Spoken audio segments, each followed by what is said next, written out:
The Axis Games. Oh, like Axis. Okay. Yeah, last time we went pretty far into things, and by far I mean slightly farther than I usually stream in one day. We went 4 hours instead of 3. Whoa. Some man we never learned the name of died. Another man we never learned the name of, but he called himself Ace, got left behind. We have a number of people left who want to escape. We will see if they do. We stopped right around... Right. Here's where we were. No transition. We're just in it. We're in an operating room. That's a lot of shit. That's a lot of shit. I mean, surgery stuff. That's what I'm saying, Clover. There's some scalpels, a few pairs of forceps, and a couple of syringes. All of it's too rusty to be useful, though. Hey, there's a scalpel here. It looks new. Oh, true. Is it this one? Yeah, but it still has blood on it. Whoa! We got a thingy. Oh, this other stuff looks useful. Yeah, it's all pretty rusty. All right. Let's see what else we can look around at. A medical mannequin with its guts showing. Ew, gross. Hey, Junpei. There's a slit in this thing's chest. Yeah, sure is. There's something in there. Maybe we can get it out? Yeah. Damn it. Sticking thing won't budge. It's stuck. Well, I guess you can't use force on this one then. We need something small that can fit into that little hole. Oh, hey, what do you know? An internal organ, specifically a lung. You can see his thing's internal organs. So if he has something that can fit into his cracks, maybe we could take out some of the internal organs. Is this, I mean, can I not just pick the scalpel in there and just scoop it or whatever? Whatever, it's fine. The table that the mannequin is sitting on. We'll look around. It's not like we're in a big rush. We have 5 bordering on 4 hours. Hey, I wonder what this thing is. It says kg on the display. You think maybe it's a scale? Perhaps. Huh? There's some sort of lid on this thing. Why don't you try opening it? Can't. There's no handle. Can't get under it with my nails either. Something that looks like it'd be a scale next to an operating table. Something that looks like a lid on the front of it. Okay, let's look at this guy. These dolls are really kind of creepy, you know? Hey, it says something here. John?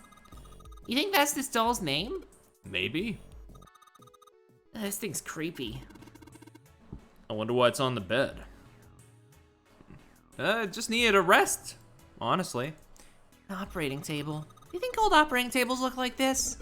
I have no idea. Creepy medical mannequin lying on the bed. Apparently his name is John. Let's look at this tarp. A white cloth. I'm sorry, let me look at this white cloth. A white cloth. There's a pipe going outside. True. Hey, I know. Let's go through that pipe and escape. Are you nuts? What the hell is wrong with you? Junpei, are you flexible like an octopus or something? Maybe, you don't know me very well. They use these for surgery, right? Let's see, syringes, cups, a plate. There's a sort of scissorish thingy. The kosher forceps. Oh, we can use these to get the things out of the organs. Lots of surgical tools. What's this thing? It's got these short iron legs. Maybe it's a heater. There's nothing inside it. It's probably a heater, but there's nothing in it. Let's look around some more.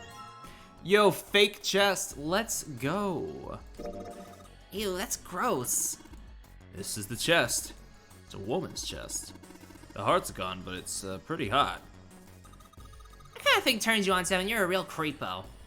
No, he just means it's warm to the touch. That's what he means. Right?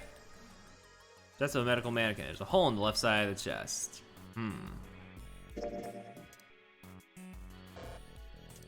Nothing? Okay. I guess it's a hole we need to put something in. There are a whole bunch of bottles on the shelves. They all look like medicine. They've got labels, but they're all big medical words I don't understand. There's a lot of different kinds of medications. Hard to tell them apart. That's a lot of medicine. I wonder if one of these is a laxative. It sounds kind of gross, but I'm pretty sure every one of us had the same idea. As long as we could crap out the bomb Zero put in us. Unfortunately, damn it. I don't know what medicine does what here. Maybe you're supposed to heat something like the gauze to kill the bacteria? There's a boiling thingy over there.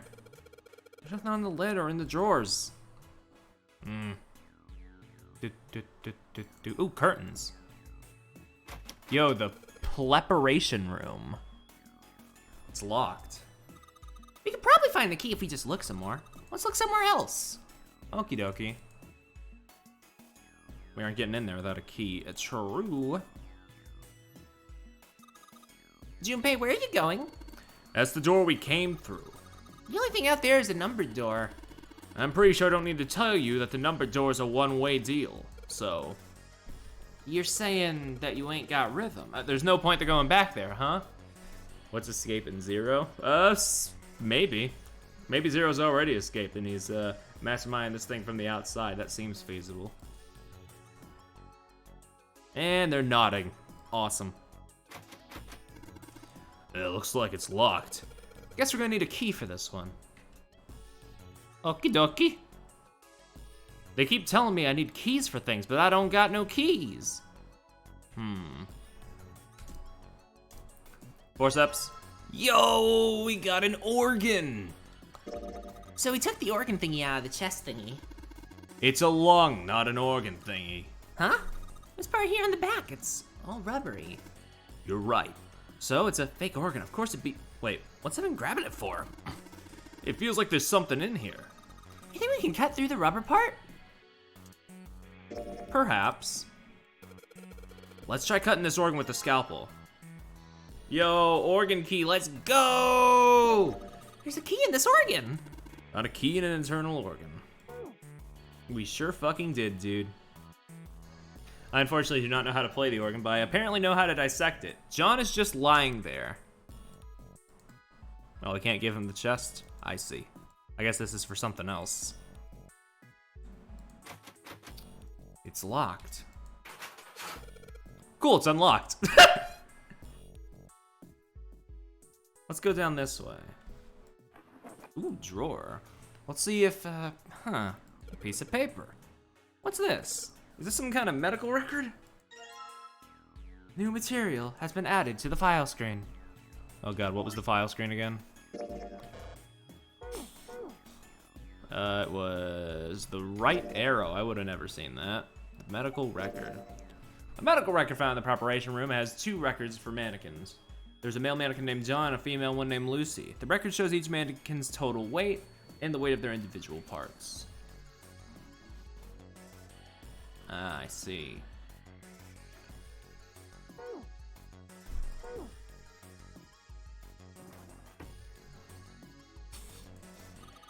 I found the beaker. And the laser, apparently. The white light on the top is glowing. Yeah, but the red, blue, and purple ones still aren't lit. Yeah, I got nothing for this yet. Let's just leave that. It's locked. It won't even budge. You think this is the exit? Perhaps. Oh shit, red, blue, and purple, just like the lights. Let's look at this sink instead. And doctors and the nurses probably washed their hands here before an operation. Nothing suspicious here. Fair enough. It won't open. Looks like it's locked. There's a red plate on it. Do you think that means something? Perhaps. Damn. It's not opening. Locked, of course. The blue plate on here seems a little suspicious, though. Damn, it's not opening. It won't even budge. It's got this purple plate on it, too.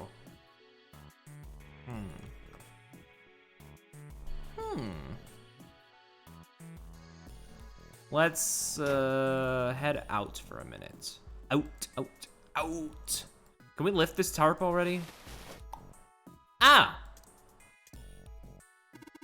The bed doesn't look very comfortable. Another medical mannequin? From the looks of it, this one's a chick. She has a name too. Lucy. Poor thing. Looks like Miss Lucy only has a head and a left arm. Maybe we're supposed to gather all her parts? Lucy's had an armor sitting on the bed. Maybe something happened if we gather. Well, I mean, we have a chest, don't we? Unless I need to figure out something else to do with that. There's some kind of device attached to the bed. It says KG on the panel. Is this a scale?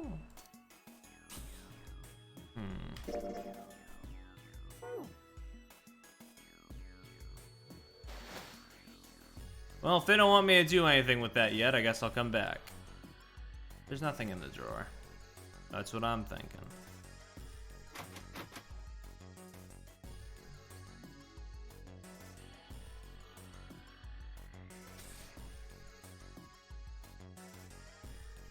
Okay, so I can't go back in there. John is just lying there, you know? He's just having a wonderful time. Oh wait, did I try the key on the chemical room? Let me try that. Awesome, it's unlocked. Well, look at this place. A lot of stuff around here. What's this? Looks like a can with a spray nozzle. It says CO2. So it's a can filled with carbon dioxide. Hey, Junpei! There's dihydrogen monoxide on the shelf. Why don't you just say water? So true. Stay hydrated. Something stinks. Is it coming from this bottle? It says NH3. Well, of course that stinks. It's ammonia. What's this, though?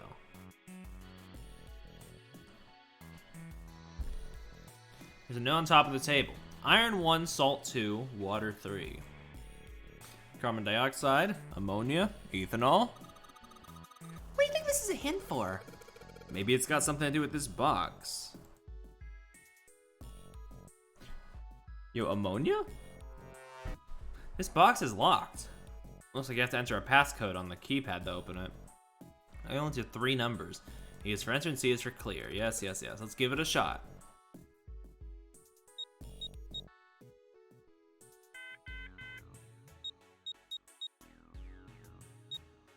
Wait, shit.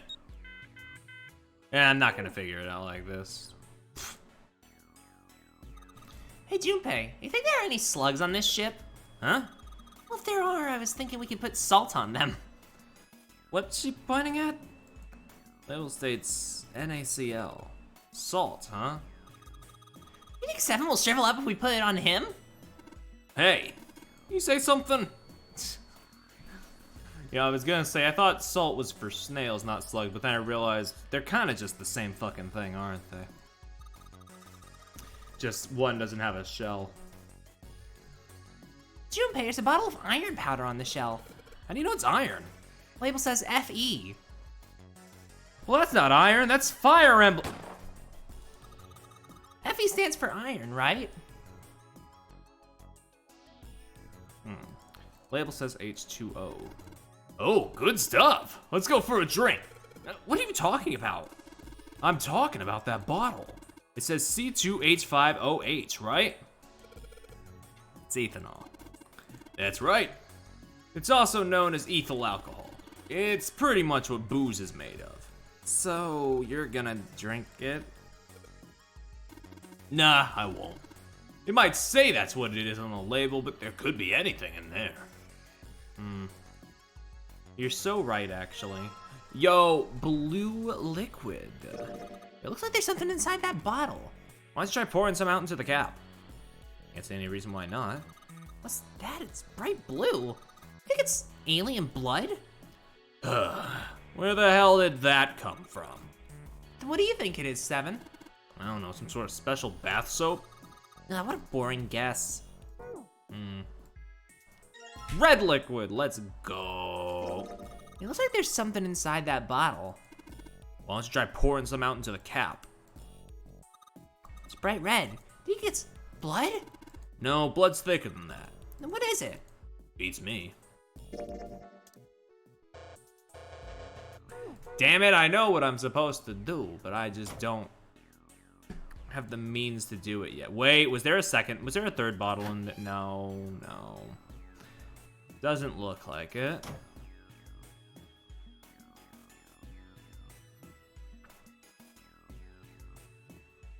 That's a lot of tools. Damn it, I can't take the cup from there? Cringe.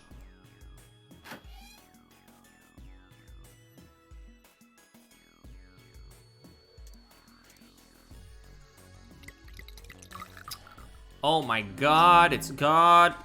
Hey, the blue light turned on. Me going through 3 voices as I scramble to figure out who's talking, even though he's right in front of me. And I heard a noise. It sounded like something unlocking.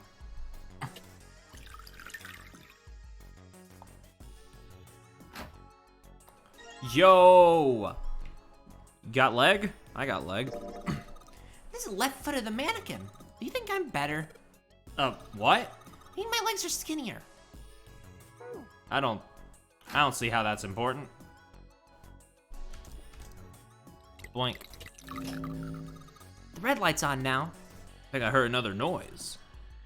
And finally, let's... Orpal! I get it. You combine the red liquid and the blue one to make a purple one. Good job, Junpei. The purple light came on, I heard it unlock. I'm sure it's unlocked. The lock with the purple plate has gotta be unlocked. Okay, let's see what happened.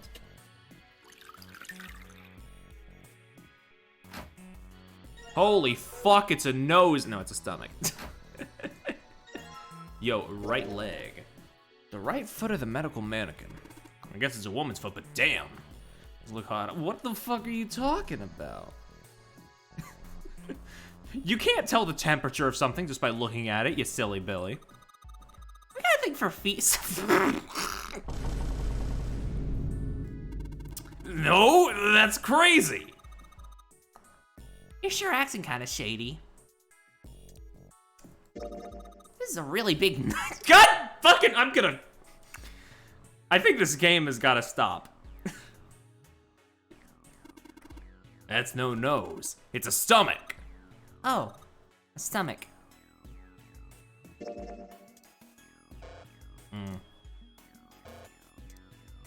I mean, the holes are there. I should be able to insert the legs into the fucking... Whatever. Who gives a shit? I'm gonna leave. I got the pieces.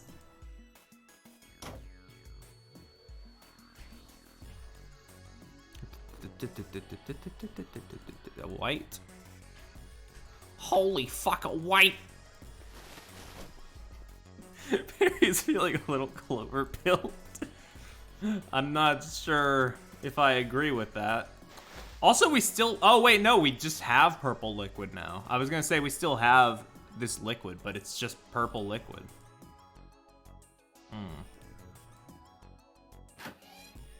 Wonder what that's for. This thing won't open. Is it locked? You probably need to put in a passcode. I mean, geez, they even got a key pound there. How much more obvious can you get? You only answer 3 numbers. Yes. I know. No, wait, I at least want my guest to register. No? Okay.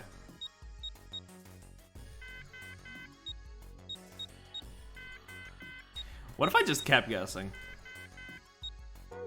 No. Eventually I'd get it right. It would just take an hour. Doink, I would literally like channel Herlock Sholmes and just crack every fucking combination possible until I get it right. H2O. H must mean hot and O probably stands for... What? So H2O must be made of 2 hot orphans. 7? Is your head okay? What was he cooking? I mean, he was cooking orphans apparently, but genuinely, what was he cooking? The drawer's empty. Yeah, nothing there. Man, I sure do miss when this game had voice actors. There's something that looks like it could be a scale next to the operating table. It has something that looks like a lid on the front of it. A table with scalpel and forceps. They're all rusty though. They don't look like they'll be really useful.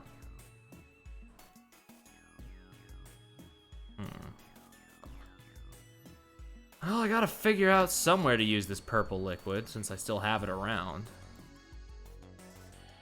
It's an empty beaker.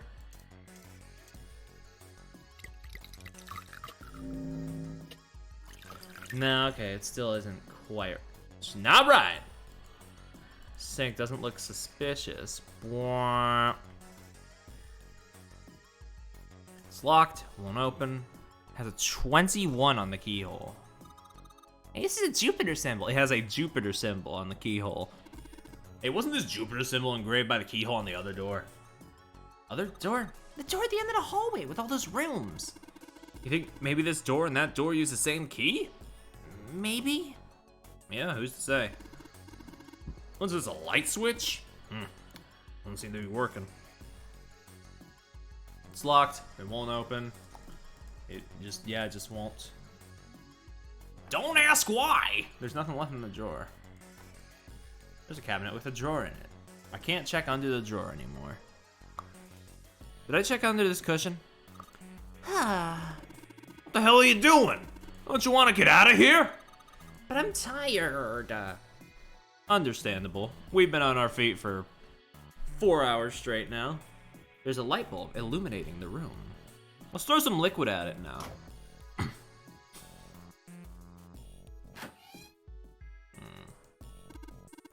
CO2, C is for carbogen, and O is for oxygen. What the fuck is carbogen? I don't know.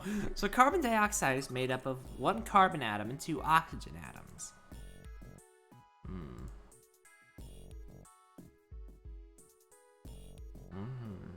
Well, that's iron, salt, and water, not quite. Taking a nap while we work our ass off over here, so that's true. NaCl. NH3. That's Fe.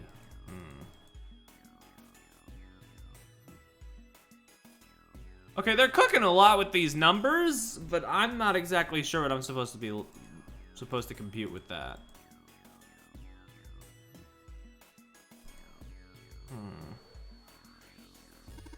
Well, look at the first line. Maybe the question mark represents a number. Yeah?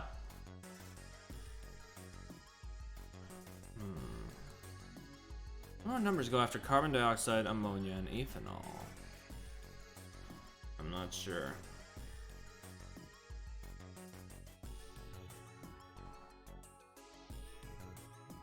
Well, I'll come back, I guess.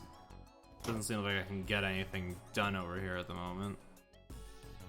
Looking for boiling tools to sterilizing. There's nothing in the... Can I boil this purple liquid? Is that something I can do? I think the most irritating part so far is that I have all these body parts, but I can't seem to attach them. Until I have all of them, so.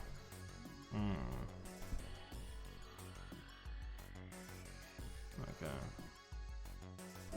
Yeah, no. How do I,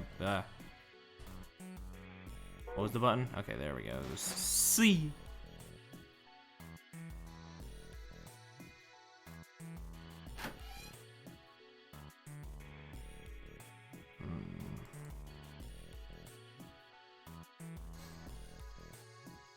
I mean, I probably do have to figure this out now. I don't have anything else to do.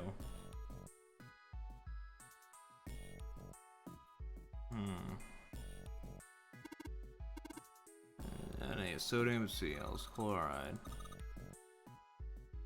Yeah, I mean, I've gone back and forth between these rooms. I got nothing else to do. What numbers are not the carbon dioxide, ammonia, and ethanol? Salt of 1,1 and H3. So ammonia might be 3, but we already have something that's 3.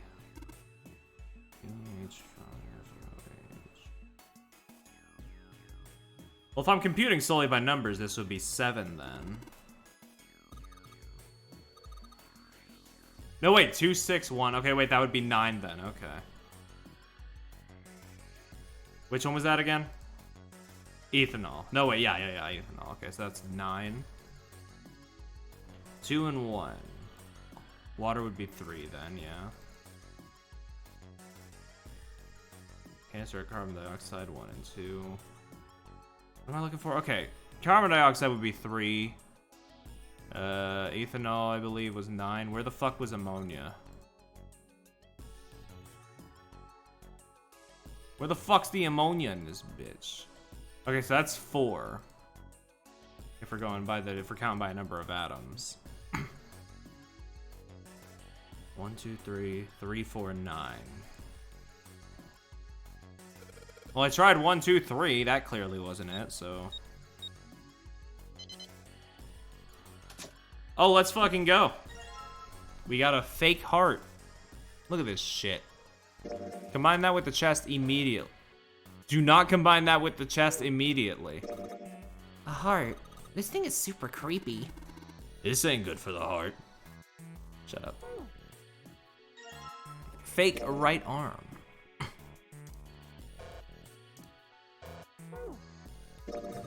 It's the right arm of the body. It's kind of creepy. Yeah. It's whatever, man. Is this all the parts? We should go back. Okay, it looks like it is. Yeah, I think that's probably best. Clover nodded and left.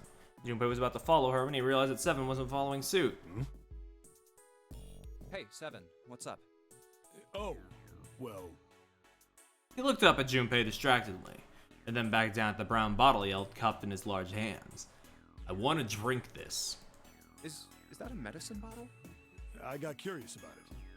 Here, In response, Seven tossed the bottle gently to Junpei. He caught it and twisted it around to read the label. Ethylene diamine tartrate? yeah, that's right. CDT. What kind of medicine is that? It's not medicine. I think it's an industrial strength detergent. How would they have something like that here? Well, probably to clean stuff up. Clean what up? Fuck if I know. Still, it looks like it's cleaned my brain up. What? Junpei looked up from the bottle. You remember something? Yeah. Seven nodded slowly and spoke. Well, I remember a story about EDT. Happened about 50 years ago. There was this factory somewhere in America making big old EDT crystals. They were making it to sell as an industrial strength cleaner, like I told you before. But Okay. Alright. a year after the factory started up, something strange started happening with the crystals they were building. Water molecules started attaching themselves to the EDT crystals. This made them Just into a say sort I of remembered imitation something of the like a original normal crystals person. called a hydrate. Once the crystals turn into a hydrate, though, it's useless as a cleaner. The factory had to just dump the crystals. As a hydrate, they were useless. But it didn't end there. After that day, the same thing started happening in EDT factories everywhere, even ones nowhere near that first American factory. They'd been making crystals the same way, with the same materials and the same equipment and environment. But now, all of a sudden, every single crystal they formed turned into a hydrate. In fact, ever since that day, no factory anywhere has been able to make a pure EDT crystal. Even in EDT research done years before, they'd never gotten a hydrate. Okay. After it happened at the first factory, it just spread. Give me a minute. I need to adjust some stuff over here. Alright. It was like, man, how do you say it? Like the molecules were communicating with one another, transmitting information in a way humans couldn't perceive. This phenomena spread throughout the world, right? Junpei looked up at Seven with half a smirk. Seven stared at him, dumbfounded. Yeah, that's it exactly. But how did you know? I heard another story, kind of like that one. When? In the freezer? What? Yeah, June told me. Yeah. Junpei told Seven the story he'd heard from June in the freezer in the kitchen. How one day glycerin began to crystallize, and the story of ice that wouldn't melt at room temperature. When Junpei was done, Seven looked thoughtful and absentmindedly rubbed the scar on his chin. Ice that doesn't melt at room temperature, huh? That sounds familiar? Yeah, hold up. I feel like I can remember something. It's right there. Seven squinted. His eyes stared off into space as if he were trying desperately to focus on something far away. Do you Know something about it? know something about it? I told you I think I do. Just hold on. It was... Seven thought hard and mumbled to himself. After a few minutes, he gave up. Damn it! Why'd you have to ask me some dumbass question? I totally lost my train of thought. Sorry, man. As Junpei was trying to figure out what on earth he was going to say next, Clover's shrill voice pierced the room. Hey, what are you two doing over there? Stop wasting time and get over here. Okay, we're coming. Jeez. Seven looked at Junpei. Oh, well. Look, if I remember anything, I'll let you know. All right? Right now, we need to get the hell out of this room, though. Okay? Okay. With that, he turned and left. Junpei, his mind still occupied with the story Seven had told him, slowly followed. Woo, woo. A white... Just let me lift the cloth, please. An old hard bed. Okay, so we've collected the 6 parts of the medical mannequin. So once we've got, must be for Lucy, right? Yeah. Seems like it. Well, I say we give Lucy her parts back. Any objections? Nope. Agreed. All right, let's get started. Is the number form allowing people to know? Yeah, I didn't want to say, I didn't want to like bring attention to it, but I did very much notice that, yeah. Well, I say I didn't want to bring, I mean more so like, I don't know, I couldn't find the right place to say it, I guess is what I meant to say. But yeah, I noticed that. It's a bit weird. Combine!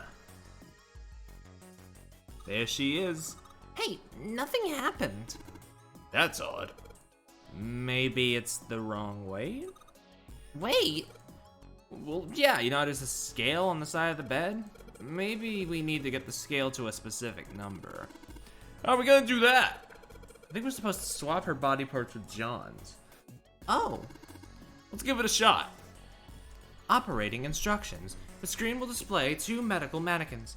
You switch their body parts by selecting the part you want to switch out. Can I look at the diagram real quick so I know what I'm aiming for? No dice. I think we knew the weight of each part, we could figure it out. Well, luckily, yes I do. Unfortunately, I cannot look at this while I'm working. But it needs to be 51.3 and 53.2. Okay, 51.3, 53.2.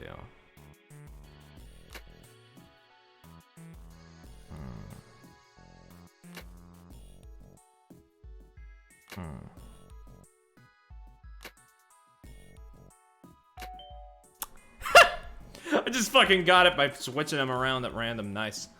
Hey, Junpei, I think I just heard something. It came from John's operating table. You better check it out. Alrighty. Let's slowly rotate around. It's an old operating table. The medical mannequin is lying on it. John. Huh? The lid on the scale. Hey, it opened. Oh, I get it. It must have opened because we matched John's weight to what's on the chart. Jupiter key, let's go. Hey, symbol engraved in that key. Isn't it the Jupiter symbol? And that means... Yes, it does mean. The 21 key, finally.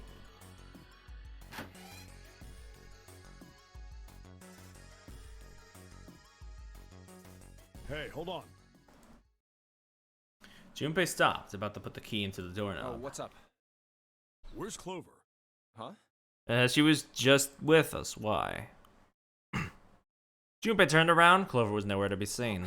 God damn it. Where the hell did she go? She just disappeared. She just straight up, you know? Okay, just hold on a minute. I'll go get her. Sure thing. Junpei left Seven at the door and headed back to the operating room. He found her standing next to the operating table. She was staring at the mannequin. Hey, Clover, what's wrong? Come on, let's get out of here. She didn't respond. If she hadn't been standing up and breathing, Junpei might have thought she was dead. What are you doing? Did you want to come back here and say goodbye to John?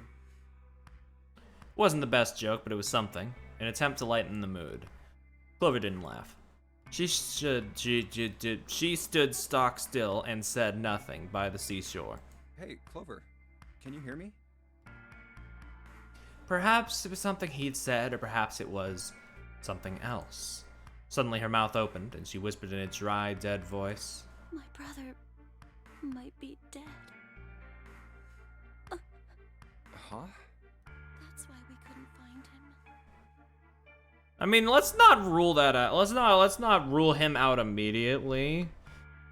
He seems a bit more capable than like a lot of people here think. If he's dead, I'm going to be next. Suddenly, the operating room felt very, very cold. What are you talking about? What's wrong with you? He gave her a small shake, but she still didn't respond. The silence grew heavier. Junpei, what do you want to do?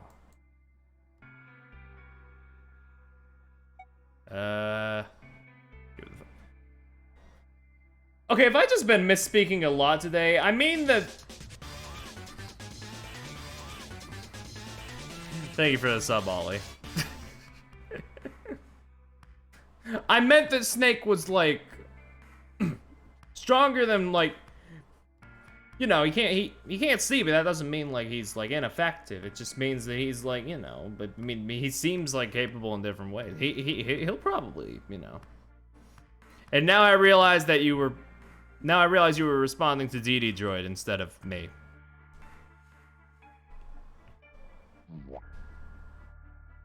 Give her the clover. He didn't know why, but suddenly Junpei remembered something he'd been given earlier. It's in my pocket somewhere. Here it is.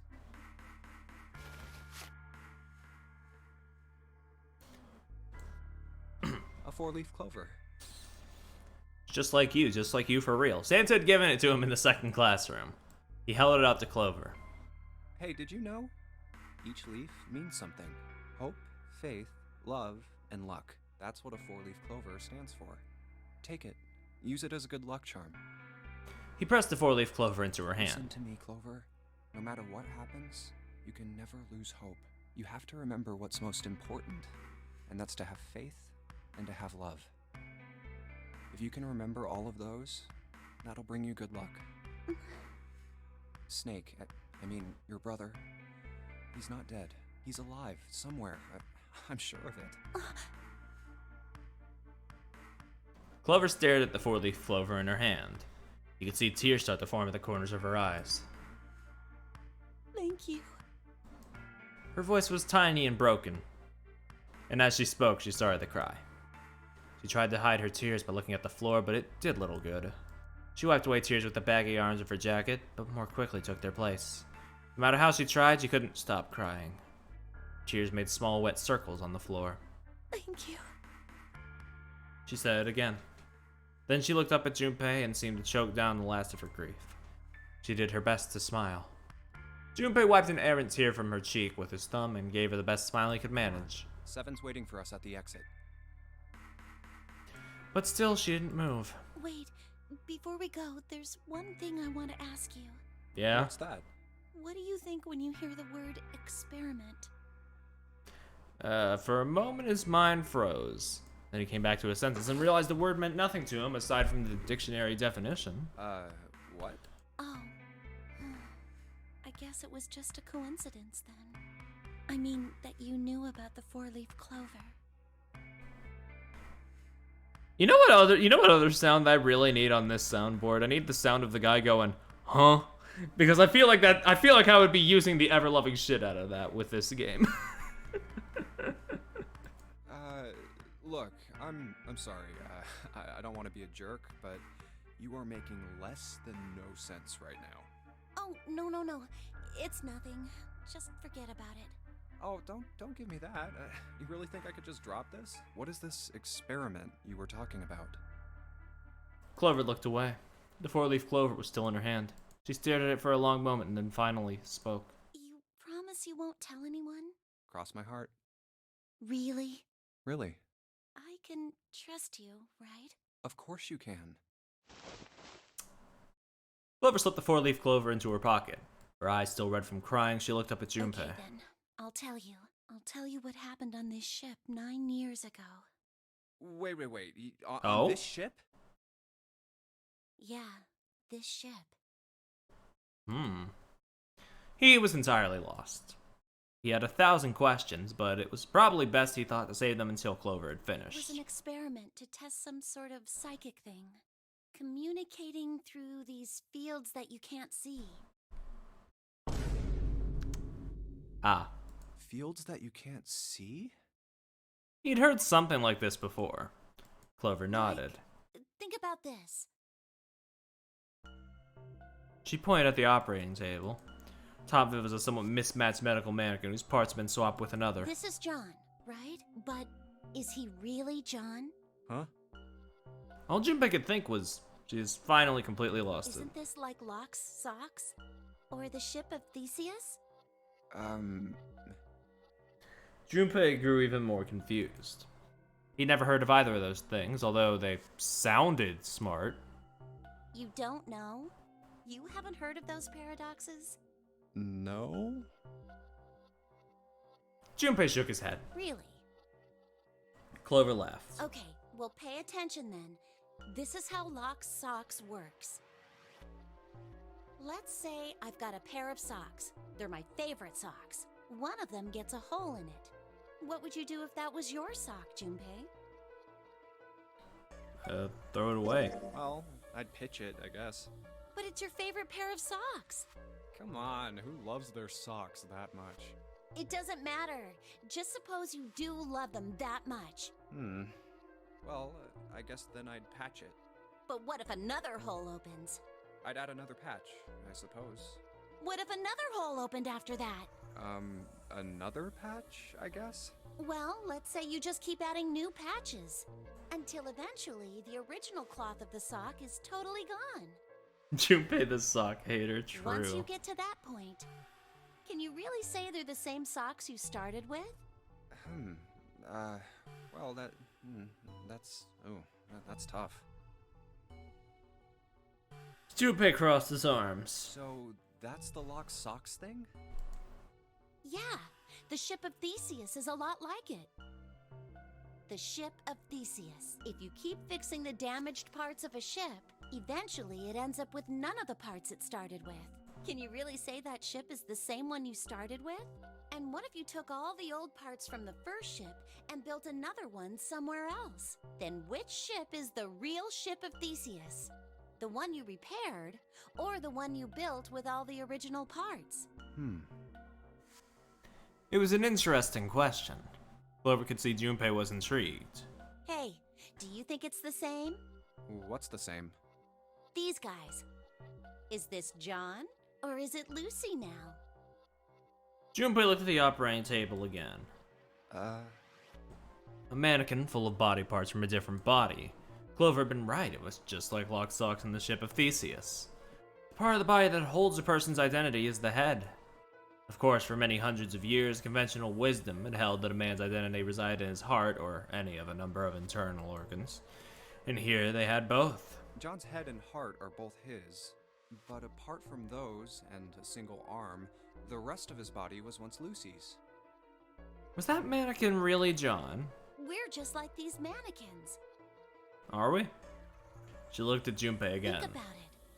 The cells in our body change every day. Old ones die and new ones are born. Maybe part of my arm is made of stuff from a fish I ate once. Or maybe part of your right side is made from a cow you ate. Except for left arms. God. If you take it a little further, those cows and fishes are made from something else too, right? That's how we're all connected. Through fields that can't be seen with the naked eye. Silence was broken by Seven. Hey, what the hell has taken you two so long? Seven's head appeared in the doorway. He was not How long are you happy. gonna make me wait? We don't have time to screw around. Junpei and Clover looked at each other. Clover looked at Junpei as if there was more she wanted to tell him, and she shook her head. Whatever she had to tell him, she didn't want to tell him in front of Seven. Seven seemed to catch on. Oh? What were you two doing? Was this some sort of secret meeting? No, it wasn't. We were just Just... playing with the mannequins. Huh? Let's go, Junpei. Moving a little bit too fast to be entirely innocent, Clover headed toward the exit. Seven stared after her, then turned to Junpei with an amused expression. Playing with mannequins, huh? Didn't know you were into that kind of thing, Junpei. You're a dick. Junpei dashed past him and traced Clover's path out the door. With a short laugh, Seven followed. They stood in front of the door. Junpei took out the Jupiter key. Alright, I'm gonna open it now. Is that cool? You don't need to keep asking, just do it, alright? Fine then. Alright. He slid the key into the keyhole and turned it. Felt it unlock. We did it. Door opened. with a soft, melancholy creak. Beyond it lay a simple, white hallway. There was no fanfare or confetti. Obviously, there was no one to applaud them. They simply walked through the door. That was it. Let's get going. Hey, man, what's up with you? You're so serious, you know? Can't you sound more happy, you know, get a little excited? Not really. Junpei turned away from Seven and took his first step down the simple, white hallway. My brother might be dead. I'm going to be next. Clover had told him only a few minutes before that her brother was probably dead. She was likely to follow him. Like hell I can. Not after hearing something like that. We did it. We made it out of the room. Fuck! That's... I don't know what I was trying to hit there, but it wasn't that. They left the operating room. The hallway took them around several corners and past several doors, but they were all locked. There too, huh? Every door in this place is locked up tight. How about that one? I liked that room. I wanted to stay there. The final door was hidden in a corner of the hall. May as well give it a try. Junpei grabbed the handle. As he made to push it open, a voice stopped him. The voice came from behind him and belonged to neither Seven nor Clover. Jumpy! Huh? Oh, hello. He spun around. He saw someone running toward him from the other end of the hallway. There were 3 people coming toward Junpei and his companions. June? And Santa? And Lotus too? Hey, gang. They pulled up short in front of Junpei, breathing hard. Whoa! What the hell is this? What are you doing here? What? But we didn't... Before he could finish, Clover Hey spoke. guys, could you come take a look at this? I meant to hit the... I got too trigger happy and I accidentally fucking hit the pussy button. That's great. I'm sorry, Clover. I know you just poured your heart out to me. I didn't mean to call you a pussy. She was standing near the end of a small hallway that branched off to the right. The rest of them ran over to her, curious as to what she'd found. Look on the wall here.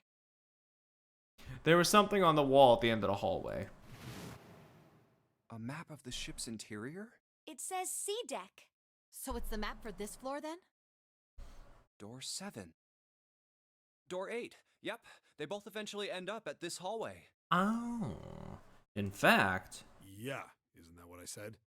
We aren't going to be split up permanently till we find door 9. We might get separated for a little while, but we'll see each other again. Otherwise, we Okay. won't be able to open door 9. Yeah. That's how the nonary game works.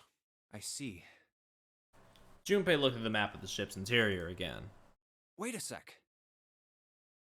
Hey, could this lead to...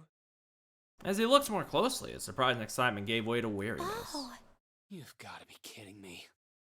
One by one, the others saw what he'd seen. We may as well go. yeah. They moved as one for the door. Almost forgot. We should keep this. He pulled the map of the ship's interior off of the wall, put it in his pocket, and followed the others. 6 of them stood in front of the door, arrayed in a semicircle. Santa stepped forward. He took hold of the door and spoke without looking back at the other 5. Ready? I'm gonna open it. Slowly, all 5 nodded their silent assent. With a deep breath, Santa threw open the door.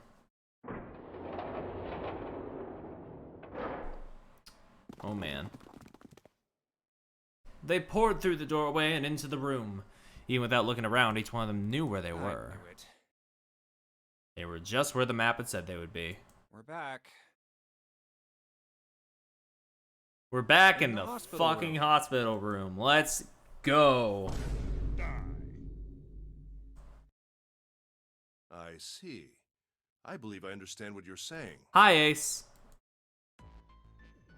The 6 of you split into 2 teams and went through doors 7 and 8. You solved the puzzles in the operating room and the laboratory, and then met one another in the hallway after opening your respective locked doors. He looked like anyone might after only just waking up, but it seemed his brain was working as well as ever. He managed to grasp, summarize, and understand each team's report. At any rate, I feel a bit silly for my little show of altruism. I know I said I was sure you'd come back for me. I didn't think it would happen so soon, though. Yeah. Ace shook his head with a rueful smile. Well, we saw each other again and we ain't dead, so I say that's good enough. True. Hold up. Seven smiled. Anyway, I say we get out of this creepy old place. We found the key we need. The key? Ain't that what I just said? I'm talking about the Jupiter key. We found it in the operating room. Right, Junpei? Yeah. Junpei Oh, nodded. the solar system keys. Actually, we found one in the laboratory too. Oh, it's the Here, Earth key. The Earth key. Yeah. Lotus dug out a still warm key with an Earth symbol on it.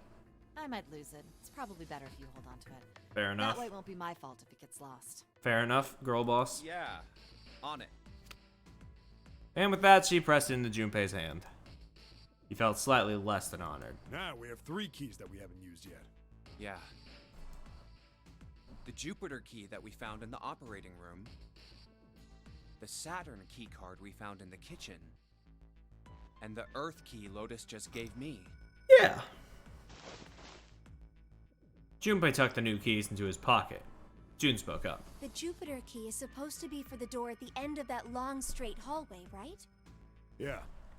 If the map's right, then it connects to the central staircase. Okay. Then, next to the stairs, Wait!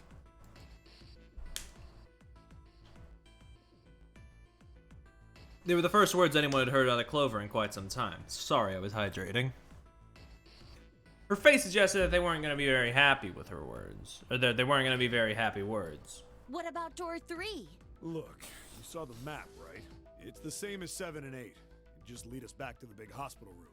There's no point to seeing what's on the other side of that door. There is a point. At least there is for me. There were tears in her eyes, but she glared at Seven as hard as she could, just the same. She looked very much like a frightened puppy.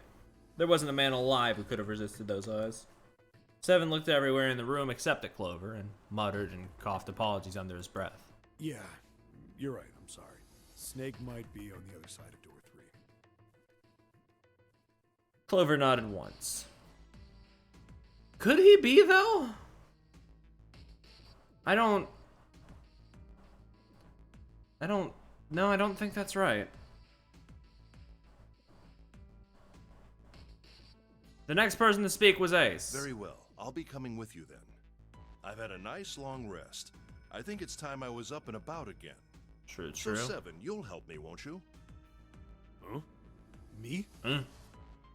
Junpei did the calculations quickly in his head. 4 plus 1 plus 7. 1 plus 2 is 3. It looked like Seven was doing them too. And at last he gave up. Damn. Well, I guess that's how it's gotta be. So I'm going with you, huh? Yes, you are. Alright, let's get moving. Let's get moving. And so it was decided that Clover, Ace, and Seven would discover what lay beyond door number 3. Beep, beep. Okay, we're heading out.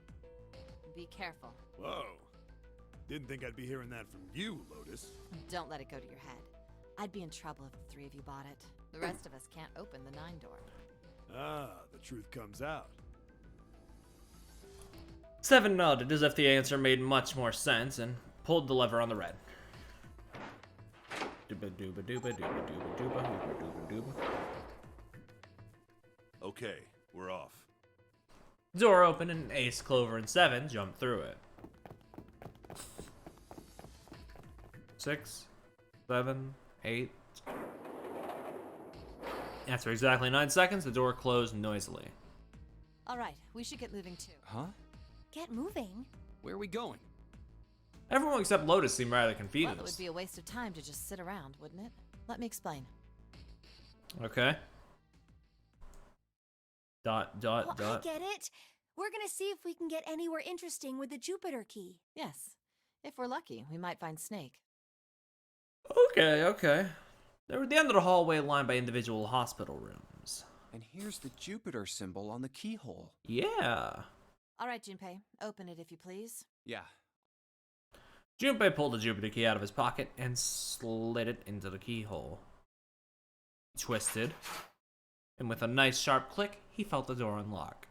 Junpei sucked in a breath, held it, and opened the door as quietly as he could. Woo! Inside was exactly what he expected to see from the map of the ship's interior.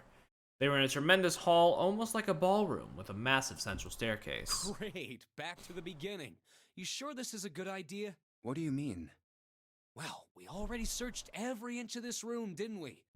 I'm asking you if there's any reason we came back here. Of course there's a reason. Of course there's a reason. Man, sometimes I can't tell if you're smart or just lucky. Huh? This. Junpei pulled two things out of his pockets. The Saturn key card. Oh yeah. And the Earth key? We can look around, see if there's anywhere to put Lost. these in.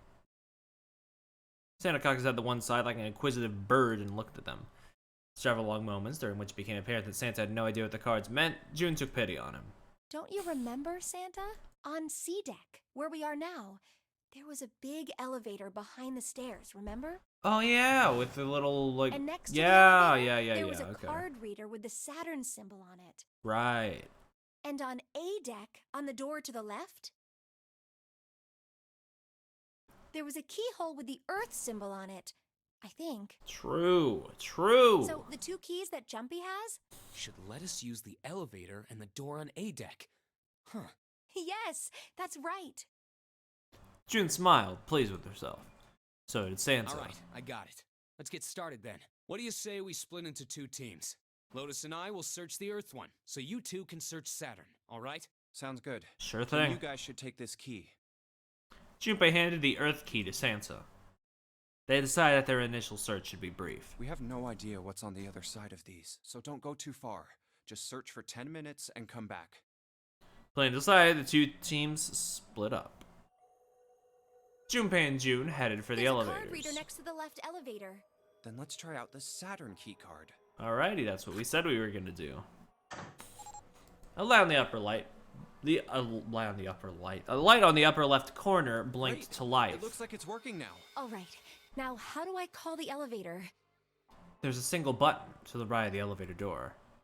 Oh, it only has the upside down triangle on it. I guess there's no up button. Well, we may as well try pushing this one. Man. The door slid shut and they heard the grinding of the motor as the elevator car moved down to down.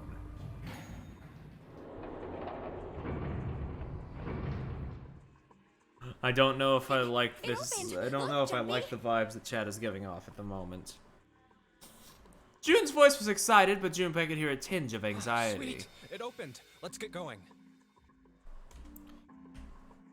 There you gotta. I think I gotta save just in case.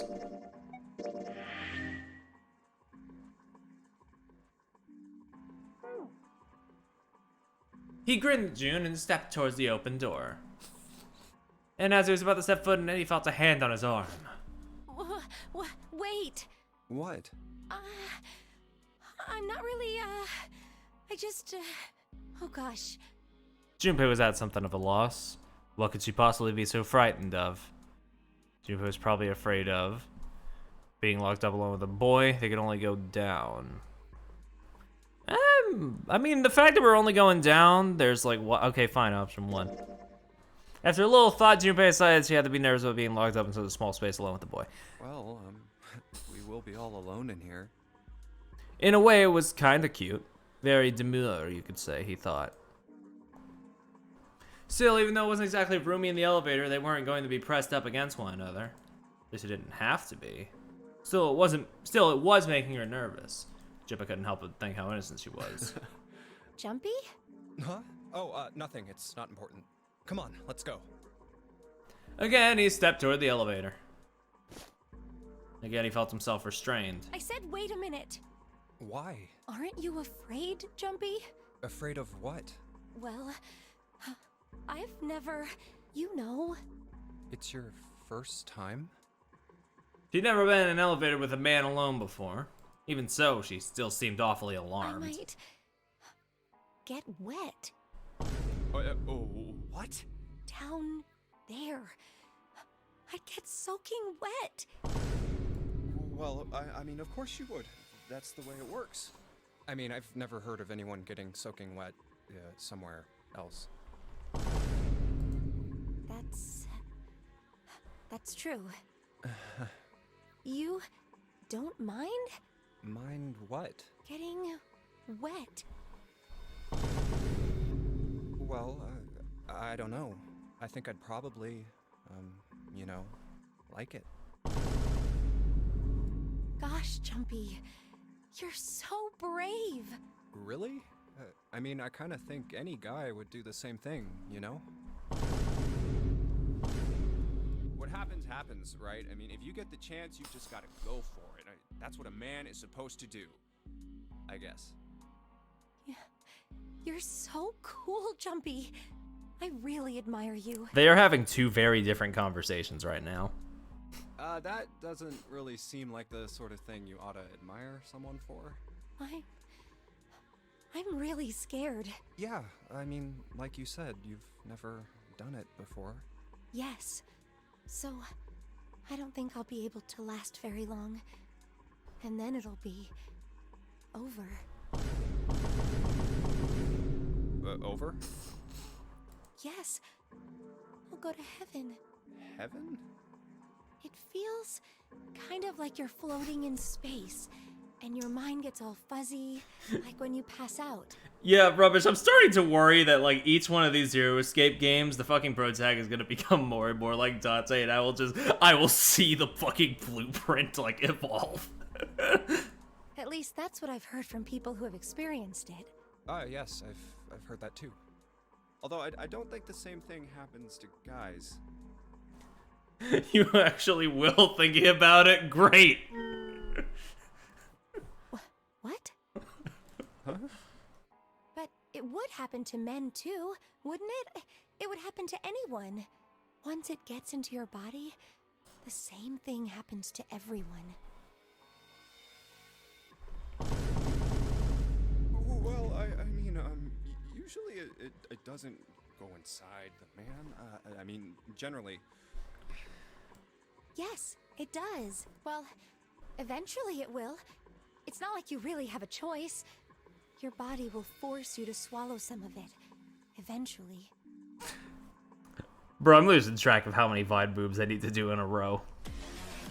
What are you trying to do to me? Nothing. I'm not going to do anything to you.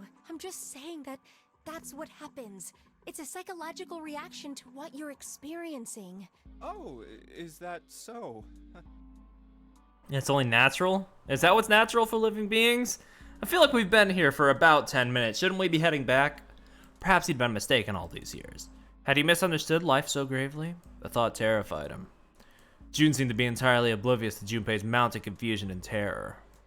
I know most men probably have larger lungs, but even then, I don't think you could hold your breath for 20 or even 10 minutes. Eventually, you'd have to breathe, and then the water would get into your lungs. Once that happens, your body won't be able to get oxygen anymore, and you'll start to feel that floaty feeling as you pass out. Whoop. Huh. Oh.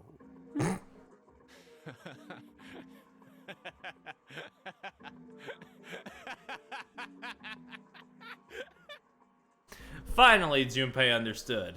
He understood what June was trying to say and why she was so scared. Yeah, you're right. You wouldn't last very long. See? She was afraid that the only elevator button pointed down. That meant, of course, that the elevator couldn't go any higher than the floor they were on. As he thought about it, Junpei realized he hadn't seen elevators on the A or B decks near the central staircase, all of which meant the elevator could only convey them to go to the lower decks. Come to think of it, the lower floor, D deck, is completely underwater. An elevator heading to a submerged floor. That is pretty scary. Hey, wait a minute. This elevator came up from somewhere under us, right? Well, yes, I guess it did. It didn't open right away after you pressed the button. Junpei definitely does, to think of it, true. There was a motor noise, like it was moving, and then it opened. Yeah, exactly. Yes. So, take a look inside. Junpei jerked his head toward the interior of the elevator. It's not wet at all, is it? The walls and even the floor are totally dry. Oh, you're right. They are. She looked around the elevator, slightly Well, embarrassed. let's Tested. Yeah, watch this. Now, I'll just put one foot inside the elevator and look over at the buttons. Look, I'm not the one who started it. I don't think anybody was stopping it though. Oh, there's only two, E and C. All right, I'll push E. E. And he jumped out of the elevator. The door slid shut. They heard the grinding of the motors. The elevator car moved down.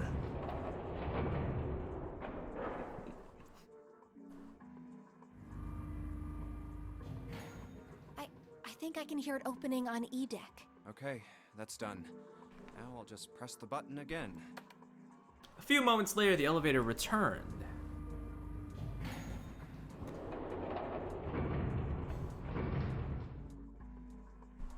Yep, not a single drop of water to be seen.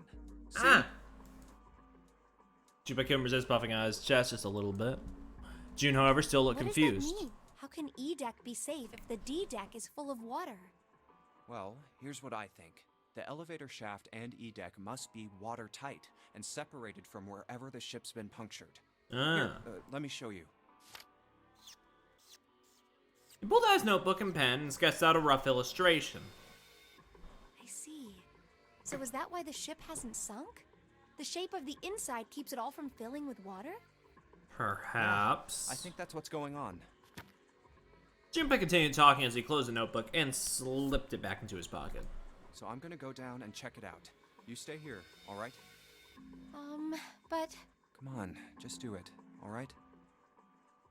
He gave June's shoulder a reassuring squeeze, then hopped onto the elevator. He pushed the E button and the door began to close. June looked worried, her eyes darting back and forth as if she was trying to make a decision, when suddenly... I'm coming with you. Huh?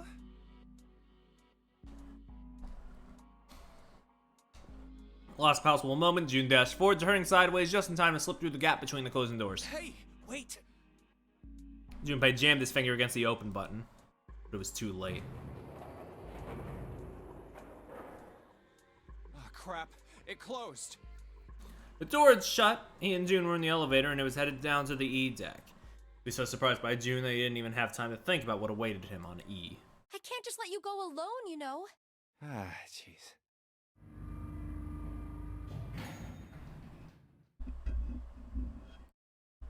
The elevator stopped, and the door slid open. They tentatively stepped out and looked around. It looks normal. No fish going about their fishy business, or jellyfish floating lazily through the water. There was, however, a blowfish, or at least something that looked very much like one. June's cheeks were puffed out, and her mouth a tiny, intense frown. Oh, knock it off. It's just like I thought. This part hasn't flooded. Come on, just look around. There's no water here. June looked around nervously and then exhaled. You're right. It's not flooded at all. See? But there's a whole lot of water. Yeah, right on top of us. What's gonna happen if the ceiling breaks? Junpei thought about that for a moment. We'd probably get really wet up there. Huh? At any rate, we should probably go back as soon as we can, once we're done looking around down here. Lotus and Santa might already be back. Okay, good. Now then. Junpei glanced around the room they had found themselves in. First thing he noticed was a set of thick iron bars. They ran the full length of the room, separating the left from the right. Iron bars. Well, we can't go over there. Right. Then maybe... In the corner of the room that housed the elevators, Junpei found an opening. He walked up to it and stuck his head around the corner. It looks like there's a long straight hallway down this way. Yo, 6? Something's written on the door at the end. Wait. Actually, that... wait. If you look at it upside down, that's the 9 door. Holy shit. Let's check. Junpei and June set off down the hallway at a brisk clip, somewhere between a run and a jog. Before long, they found themselves in front of the door. We just need to flip the ship, that's what I'm saying! 6. I knew it! This is a numbered door. And indeed, there was a red bolted to the wall right next to the door. But we can't do anything with only the two of us. We better head back and let everyone know. Yes. Junpei and Jun turned and headed back to C deck. Wait, what's this? On their way back, Junpei noticed a map on the wall. Is this the map for E-Deck? I should take it with me.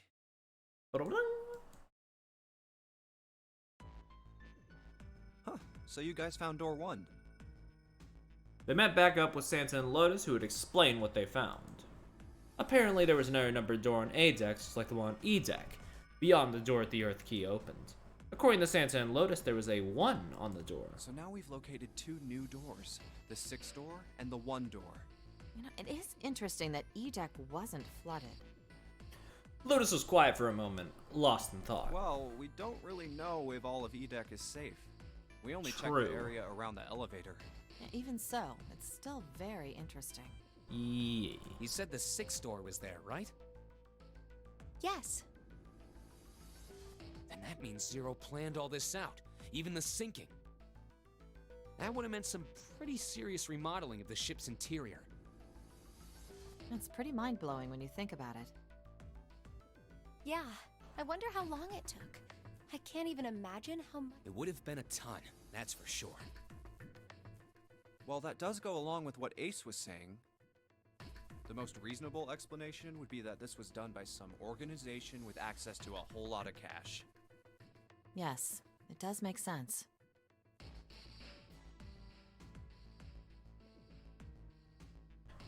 That thought made them all go quiet for a moment.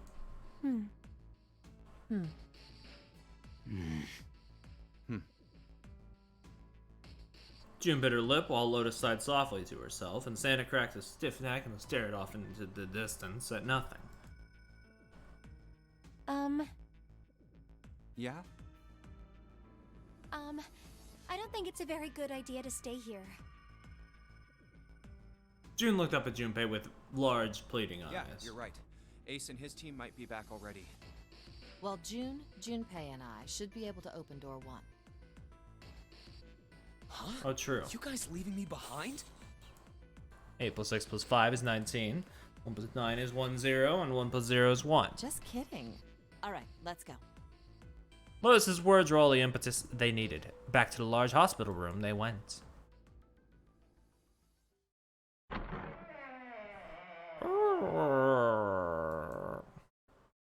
moment they stepped inside, a tremendous voice echoed across the room. Hey! Where the hell did you guys go? He was 7.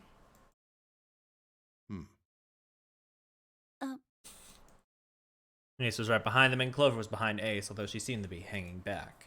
What's wrong? It looked as though there was something strange about them. 7 had the look of a man who'd seen a ghost, Ace was just as pale, and Clover looked as though she was only moments from passing out entirely. For a long moment, they simply stood there, looking at one another. Junpei looked around nervously, waiting for someone else to speak. No one did. He looked at 7. What happened? What the hell kind of question is that? 7 was trying very hard to be angry, but something had shaken him hard. His shoulders were trembling and his voice was strained.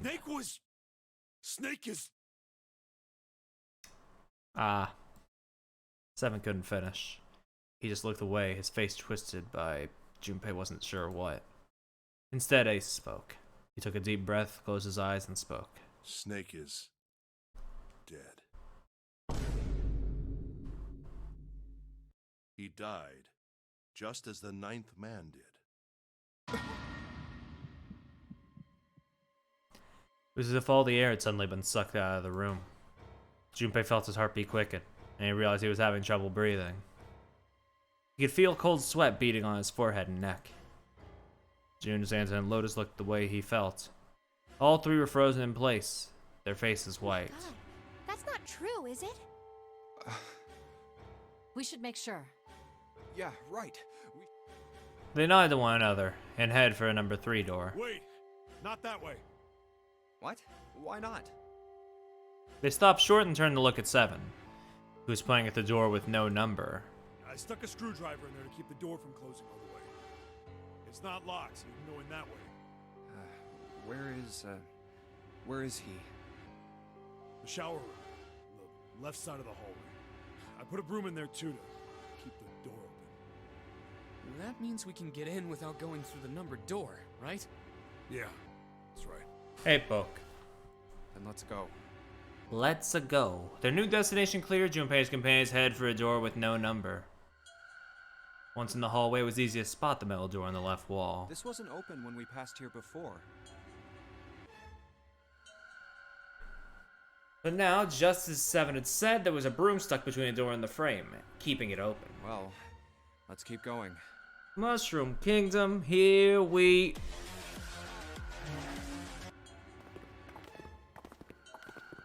They looked at it for a moment, then stepped inside. Oh, it smells horrible. Did he No, that line is not in the film. They fucking cut that shit out. There is no Mushroom Kingdom Here We Come in that fucking film. It's so funny. That they just completely wiped both of the lines from the teaser out of the film. Lotus wrinkled her nose and covered her mouth in disgust. Even Santa pinched his nose shut. Ugh, yeah, this is pretty awful. I feel like I'm gonna puke. It was just as bad as they said. Perhaps worse. Hideous smell filled the air, so thick they could almost taste it. It was sour and smelled of fish, feces, and burnt meat. It worked its way through Junpei's nose and down his throat to pound against the entrance to his stomach. Don't want to get near that bomb, though. Ooh. He put his hands over his mouth and struggled to keep what little was in his stomach where it belonged. Where is he? Where's Snake? Snake? Snake? They didn't have to wonder where the body was. There. There was blood everywhere, few arms at a splatter reaching towards them as they walked through the door. All one had to do was follow the many radial arms to their source. The body itself was hidden behind a divider. June, you should stay here. But Please, just do me a favor, okay? He didn't give her a chance to say no. He put his hand on her shoulders as if to shove her into the ground like a tent pole, turned and walked toward the end of the divider. I'm going in. This script has some very interesting descriptors, I will say. It felt like it took an eternity for him to get there. Santa and Lois followed, timid and nervous as a pair of children. Eventually, they reached the divider.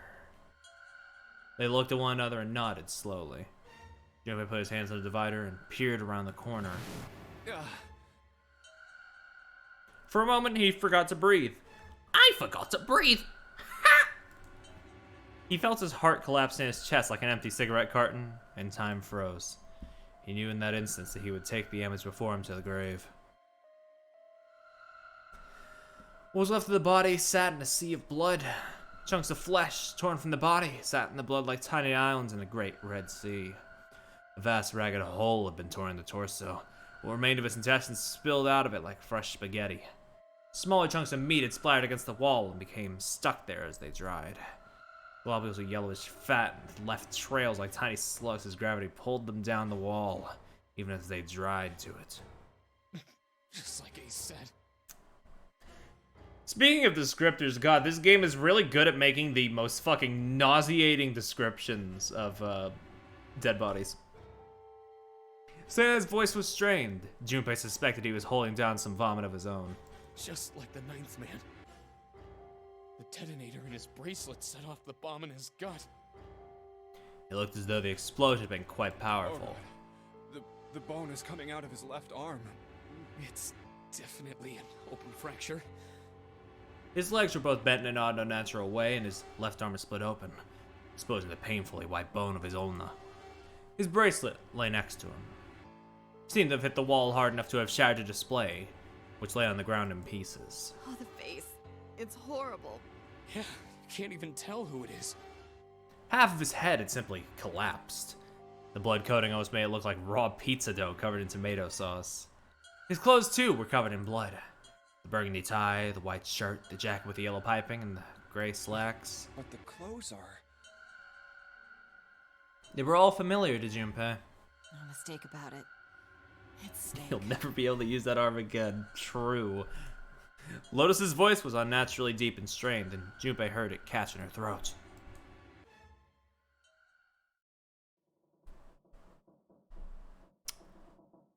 Yeesh.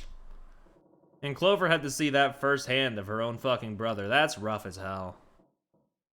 The squeal of tortured metal made Junpei's teeth curl. It sounded like the noise a ghost would make. No matter how many times he heard it, he never got used to it. Every time it put him on edge. Didn't help if there was a girl nearby who looked far more like a ghost than any living human should. It was Clover. She sat on the edge of the bed, her head drooping listlessly onto her chest. Her eyes were blank and stared across the room at nothing. Her breathing was slow and mechanical. Aside from the rise and fall of her chest, she didn't move. Junpei felt as if a nudge might cause her to shatter into 1,000 pieces. Snake was probably murdered. Yeah, Carrick has a point. The fear of the unknown is a powerful thing. Chances are he was killed the same way the Ninth Man was. Seven lowered his voice slightly in an effort to keep Clover from hearing what he had to say.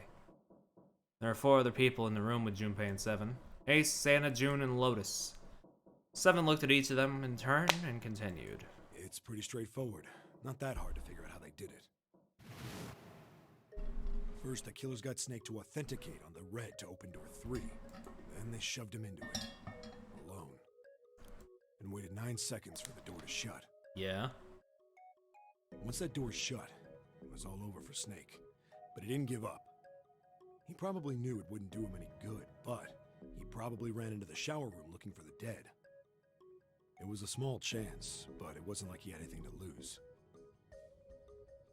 True. Fortunately, it didn't work. That fucking face, The dude. detonator is only deactivated if everybody who authenticated when they went in uses the dead. Snake was the only one who went through the door. And then, 81 seconds after he was shoved in, that happened. I see. So that's what you meant by killers, huh? You need at least 3 people to open one of the numbered doors, including Snake. It wouldn't open for Snake and a single killer. Yeah. Yeah. So are you saying that there are... No. I'm not gonna say it. I shan't say it. Multiple perps here. Junpei crossed his arms and grunted. Well, just in case, I want to make sure. Let's say you're right. When do you think Snake was killed? When we all split up to look for the parts for the Reds, I think. Right after that was when we noticed he was gone. Then that means none of us have alibis. We were all off searching the rooms we'd been assigned, looking for those parts. Yeah. That means anybody could be a killer. Wait a minute. What are you talking about? June seemed shocked. How can you say that so casually? You're implying that one of us is a killer. Well, not just one of us. If I'm right, then at least 2 of us are murderers. True. Why don't you calm down a bit, Seven? Well, maybe not true. Maybe we're just paranoid. What are you going to gain by being so suspicious? That's what Zero wants, you know? What Zero wants? Exactly. This game was set up by Zero, wasn't it? Any game has a winner and loser. Whoever makes it through door 9 is a winner, and those who don't are the losers. Zero is trying to make us fight against one another for that victory. Then you're saying that Zero is trying to split us up by making us fight each other? Yes. That is why we can't let ourselves fall prey to suspicion. We have to trust one another and form a strong bond of friendship. Otherwise, we'll end up ensnared by Zero's manipulations. Then does that mean that the person who killed Snake...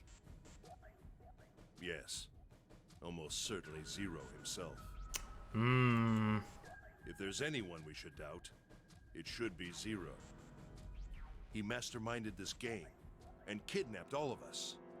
Doesn't it seem reasonable that he would have killed Snake as well?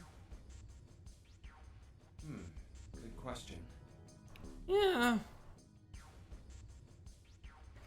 Junpei hadn't really considered that. If Zero killed Snake, then Zero is on the ship with us. Junpei. Was Zero still on the ship with them? I mean, I was joking before that he might have not been there, but I mean... Of course he was. That was obvious. I don't...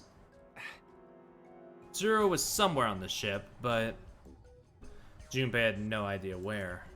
Junpei mumbled to himself, lost in thought. Where could Zero be hiding? Suddenly, everyone went very quiet. The silence was cold and clammy, and Junpei could feel it crawling across his back and around his throat. Again, he heard the ghosting, moaning noise. A moment later, a person who looked more ghost than human appeared. It was Clover. She looked at the floor as she spoke, and her voice was a cold monotone. I think Zero is one of us. Okay, enough of that. Fucking, they had their own version of the sound. I don't know why I bothered.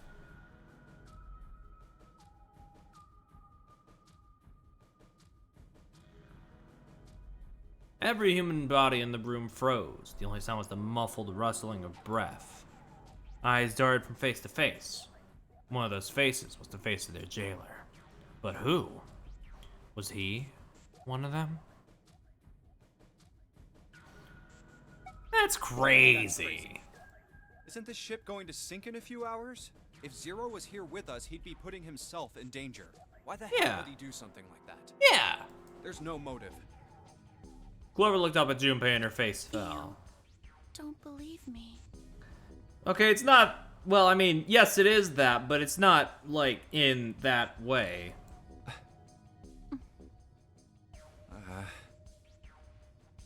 Her eyes were so pitiful. The moment Junpei met them, he felt his heart tighten. He didn't think what he said was wrong, but perhaps the way he'd said it had been. He'd been too insensitive. Clover just lost her brother. His death would have been bad enough, but she'd also seen the blasted wreck of his body. Junpei barely knew him, and the sight had been enough to make him sick. What Clover had felt, he couldn't begin to imagine. In the mental state she must have been in, it was understandable that she would look at those around her with suspicion. She felt everyone was against her. The least Junpei could have done was try to understand what she was feeling. He felt ashamed of what he'd said. Perhaps he thought, I should apologize. Before that apology could begin... Clover, I understand what you're feeling. You don't feel that you can trust any of us.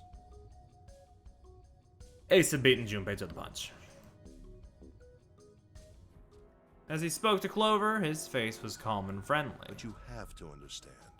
The more we distrust one another, the further we fall into our true foe's trap. Zero was the one who did those horrible things to your brother. Do you want to let yourself be manipulated by someone who would do such a horrible thing? True. Clover didn't answer.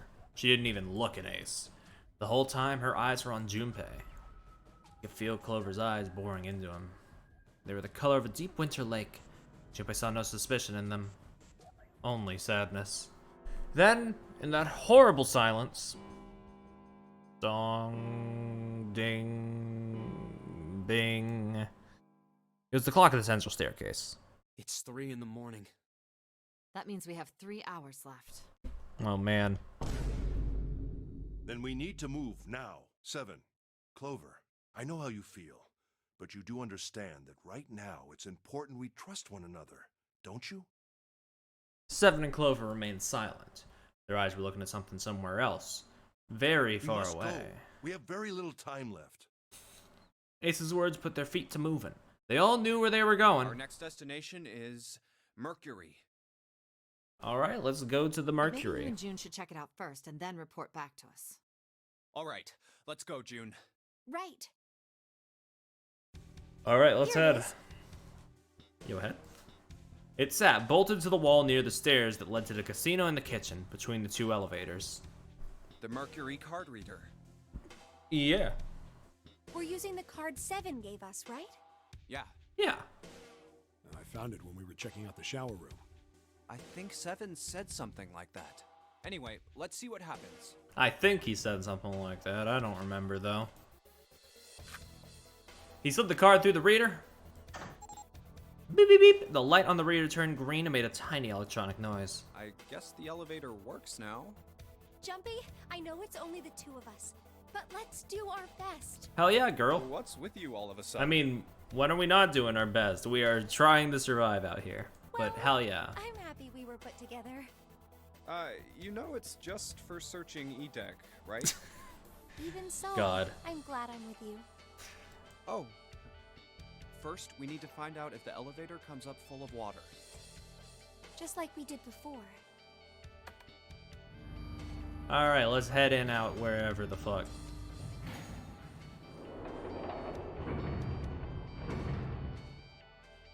Into the There tube. it is. I knew it. It's not wet at all. Let's go. Yes. Once it had been checked for water, Junpei and June stepped into the elevator. Look! Nearly all of the buttons Luigi! are destroyed. Look! Oh, fuck. Yeah, only the seat and bottom button can be pushed. We're on C deck right now, so the only one we can choose is bottom. Fuck! Yeah. Well, let's try it out. Junpei hit the bottom button. The door closed. Slowly, they began to move downward. Ding! Oh, so this is the bottom deck. They stepped off and saw that the hallway to their right ended somewhere between 20 and 25 feet from them. Hallway in front of them was a dead end, but not a regular dead Hey, end. over there. This Yo, is a holy numbered shit, door. 2? This is the 8th one we found. There were 2 numbered doors on B deck near the central staircase. There were Yep. doors 4 and 5. Yep. 3 more in the large hospital room. Doors 3, 3, 7, 4, and 5, 8. 7, 8. And the door we 3, found 4, on 5, E deck, 6, 7, and 8. the door Lotus and Santa found on A deck. It was a 6 on the door on E deck and a 1 on the door on A deck. Yeah, so we found every door except 9 now. Now door 2 stood in front of Junpei. That means... Do you think the next door we find? Yeah, I think so. It'll have to be, The yeah? next one's gonna be door 9.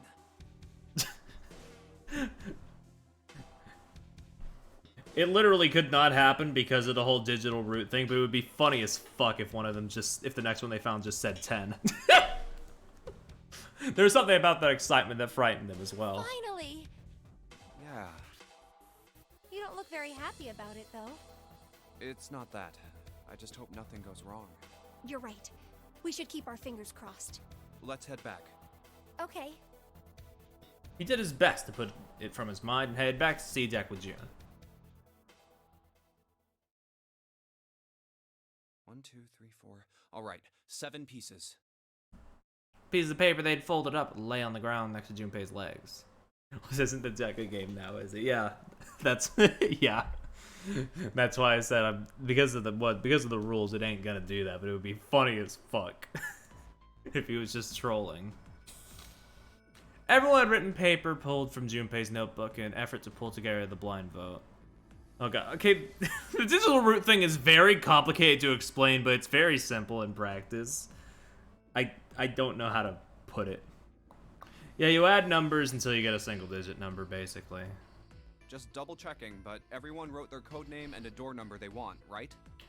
So like, let's say, yeah, you have like a, you have a 1, an 8, and a 9. That adds up to 18. Then you take the 1 and the 8 from 18, you put 1 plus 8, and that would be 9. Yes, just like you told us earlier. Can't believe we're voting here. We got the papers out here. Why they decide to vote that way? We need to make the whole thing fair. I love Complicated plan, you know. I love that everybody in chat is racing to explain digital routes. Hurry it up, Mr. I have a brilliant idea. They decided it wasn't fair to simply ask everyone at once. That would allow people the 4 stars to go through certain doors. Yeah, quiet in the peanut gallery. Well, both of us. And he had a plan. It wasn't a plan he wanted anyone catching up with. You know, something else or whatever. He did his best to act as he began to open and read the piece of paper. All right, let's open these up. Listen, this is literally the only time in my life I'll ever use this knowledge. Or is it? I don't have a threatening enough sound. I don't have a threatening enough sound effect to follow that up with, unfortunately. I guess I have this. But I told myself I wasn't gonna use that again. Today. The first one says, Ace requests door 1. Yes, I do. Would you like me to explain why? No, we don't have time for that. Sorry. Let's keep going. Next is Santa. He wants door 6. Okay. Yeah, that's what I wrote. Junpei continued with the 3rd, 4th, and 5th pieces of paper. Clover wants 1, Lotus wants 2, and 7 also wants 2. Wait a minute. There is no way I'm going anywhere with the Elephant Man. No, there'd be no point to the voting if we let people change their choices because of stuff like that. But, Just give it up, Lotus. It's not like I want to hang out with some exhibitionist grandma. Jesus Christ. If we do a zero escape art, they might explode instantly. That's weird. I thought you would explode in like 81 seconds or something. I am not an exhibitionist. I'm wearing clothes. Barely. So, last I checked, that's not a crime. Maybe. But what about common decency? Jesus Christ, let her live her life. Nobody wants to have to look at a chick who looks like a half-naked raisin. What the fuck, dude? Oh, I'm gonna kill you! Stop being funny. What is that, your job? Some may say. Oh, they're actually going to kill each other. Lotus's hair flared out like the mane of an angry lion. She roared with a voice that shook the walls. Let go of me! I'm killing him! I'm killing you. I don't give a fuck where we are. My fucking programming just says, get that guy right now. With some difficulty, Ace managed to restrain her. Junpei, read the rest. Right. Junpei tore his eyes away and looked at the 6th piece of paper. He opened it. June wants door 6. Yes, I don't really have a reason. I just felt like it. All the papers, save Junpei's, have been read. He did some quick calculations in his head. This was everyone's vote. Oh yeah, no, that's true. The digital root of 999 is in fact 9.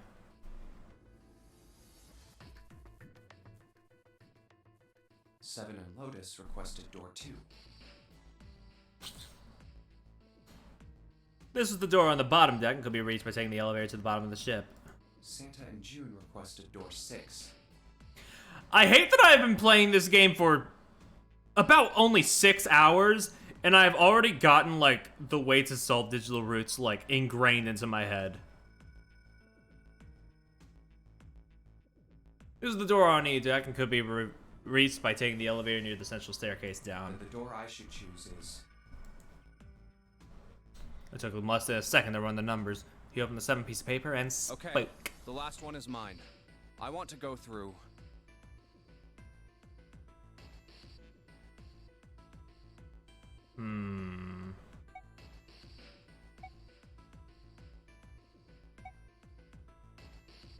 Let's do door 2. My choice is door 2. Santa was unconvinced. Hey, wait a minute there. You cheating? Cheating? I'm asking if you changed your number after you heard what doors we wanted.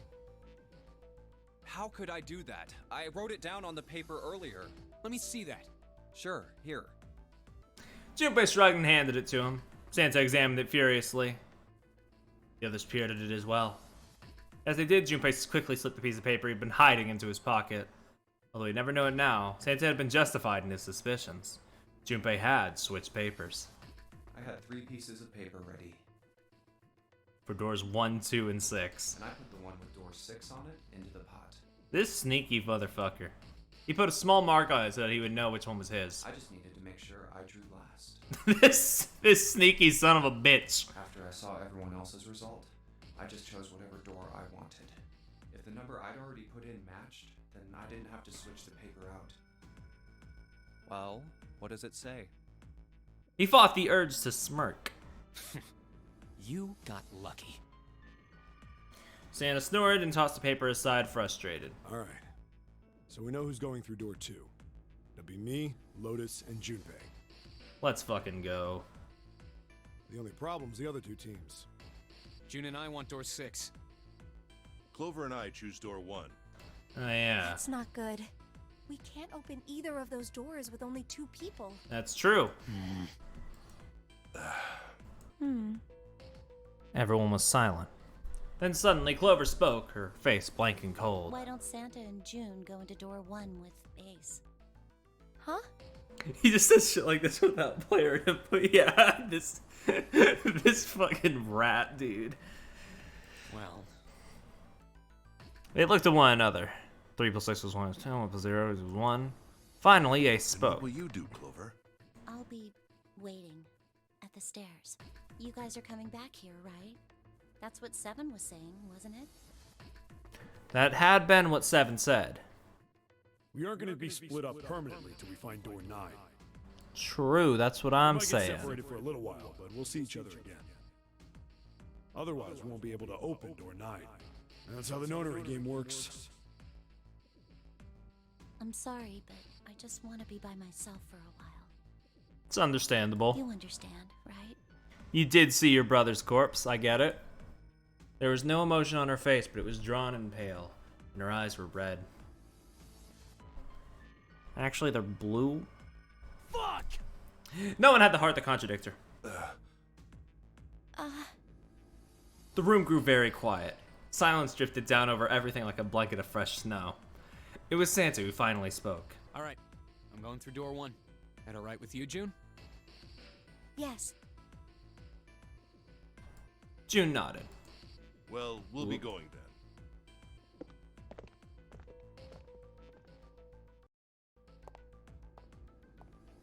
Let's move 2. Yeah. Alright, let's get going. And just like that, their paths were set. June for a while, but this was my choice. I'm just going to have to suck it up. 7 said Do we'd all things see each without other player again. input for I'm going sure, to believe yeah. that. He took strength from that thought. The other group went to A deck to go through door 1. Clover joined them. Our group is on our way too. We're heading to the bottom deck using the elevators. I wonder what we'll find down there.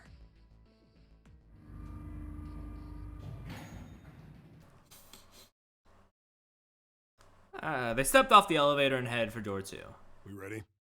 Yeah, anytime. I'll go first. Alright, let's fucking go, dude. One by one, they put their palms onto the recognition device, and 3 asterisks blinked to life on its screen. Did it? Did it? Did it?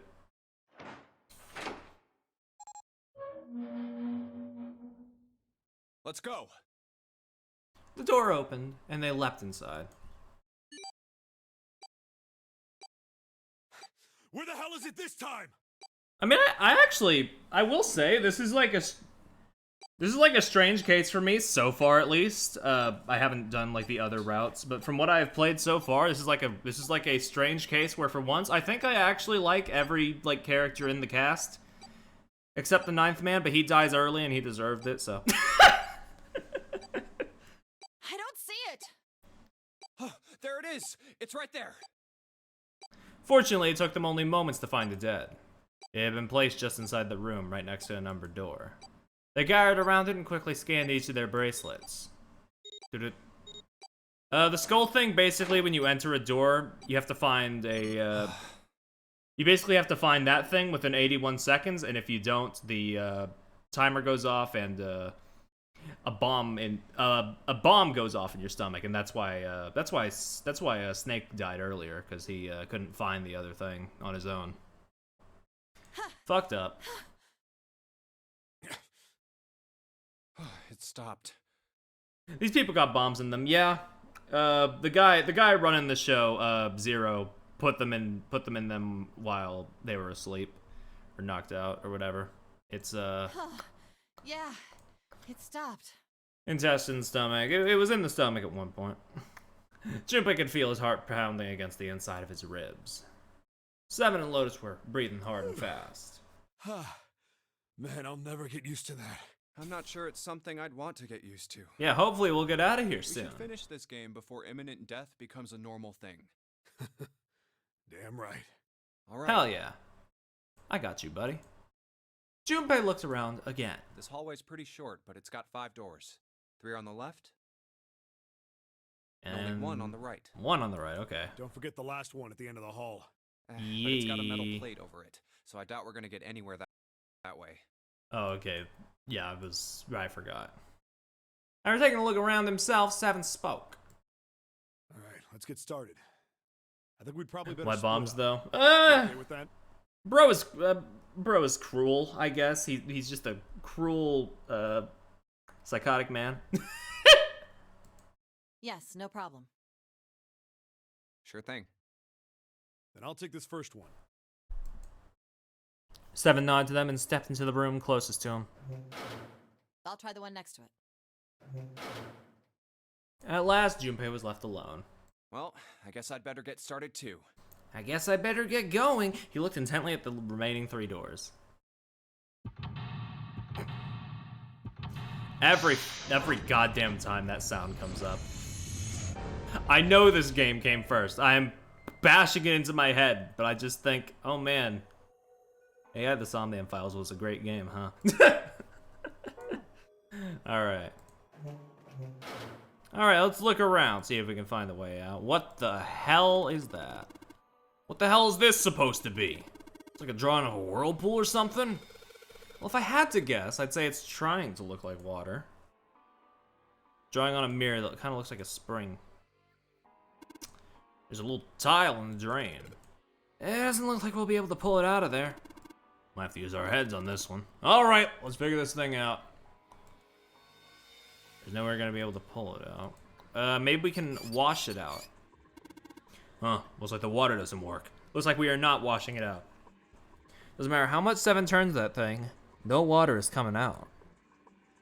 Has the water been shut off from somewhere else? The toilet. A symbol on a toilet lid. Seems a little fishy to me.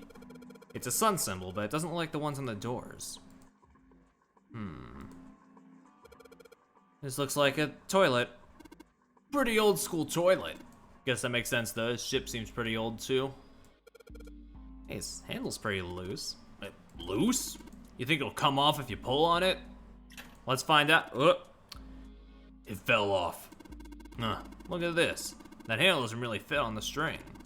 Maybe it wasn't meant to be attached to it. Handle! Yo!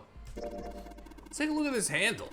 The inside of the hole's threaded like you're supposed to screw something in there. We seen anything that might fit in there? Not yet, no. Toilet paper tube, huh? Seriously, I'm gonna need this for anything. It fell off. This part's thinner than the rest. In fact, it doesn't really look like it's part of the rest of this thing at all. This rod feels loose. Maybe if I give it a couple turns. Here we go. Yo, screwdriver shaft. This is a screwdriver shaft. It's missing a handle though. Even if we run into a screw it fits, we're just gonna have a hard time of it without a handle. Well, if you can find a handle, maybe it'll do us some good. So if I just stick this metal rod into the handle. Yeah, screwdriver, woo! Thank God it's the right kind of screwdriver for that screw. Awesome, we can totally use this. Wait for, did I miss a screw? I mean, when we saw that tile and the painting thing, I don't think we saw a screw. Damn, this screwdriver looks like a soldering iron. You think it's some sort of industrial grade screwdriver? Guess that doesn't really matter. Anyway, so long as we got this thing, we can unscrew any Phillips screws we run into. Alrighty. Let's look at this bed. Look at this sad excuse for a bed. There's a dirty blanket on it. Man, this is a mess. It's not even a bed anymore. Can't say I'd want to sleep there. True. Oh, wait. Oh, what the hell? It's not opening. Something up with this drawer. There's screws on it. I should unscrew them. It's Zero's fucked up bed. Sweet, got the screws off. Now we can open the drawer. Hell yeah, buddy, let's look inside. There's nothing in here. Damn, well, maybe the drawer is what we need. The drawer, huh? All right, let's yank the thing out. Yeah! There's a bump on the back. I wonder what it's for.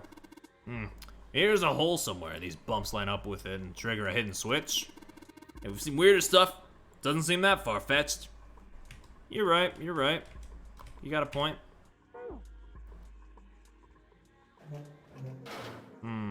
Alright, let's go into another room.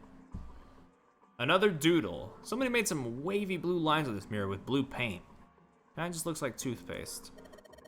Is that a drawing of a blue scarf? No, maybe not. Oh, okay, this one doesn't have a tile inside. This drain is a weird shape for a drain. You think they made that shape for a reason or just for fun? There's no knob on this faucet. There's no way we can get water out of it like this. If we can find a knob or something that'll work as one, we should be able to get water to come out of this thing. I got a drawer and a screwdriver. I don't think either of those would work. But you know, it's the thought that counts. Holy shit, toilet paper.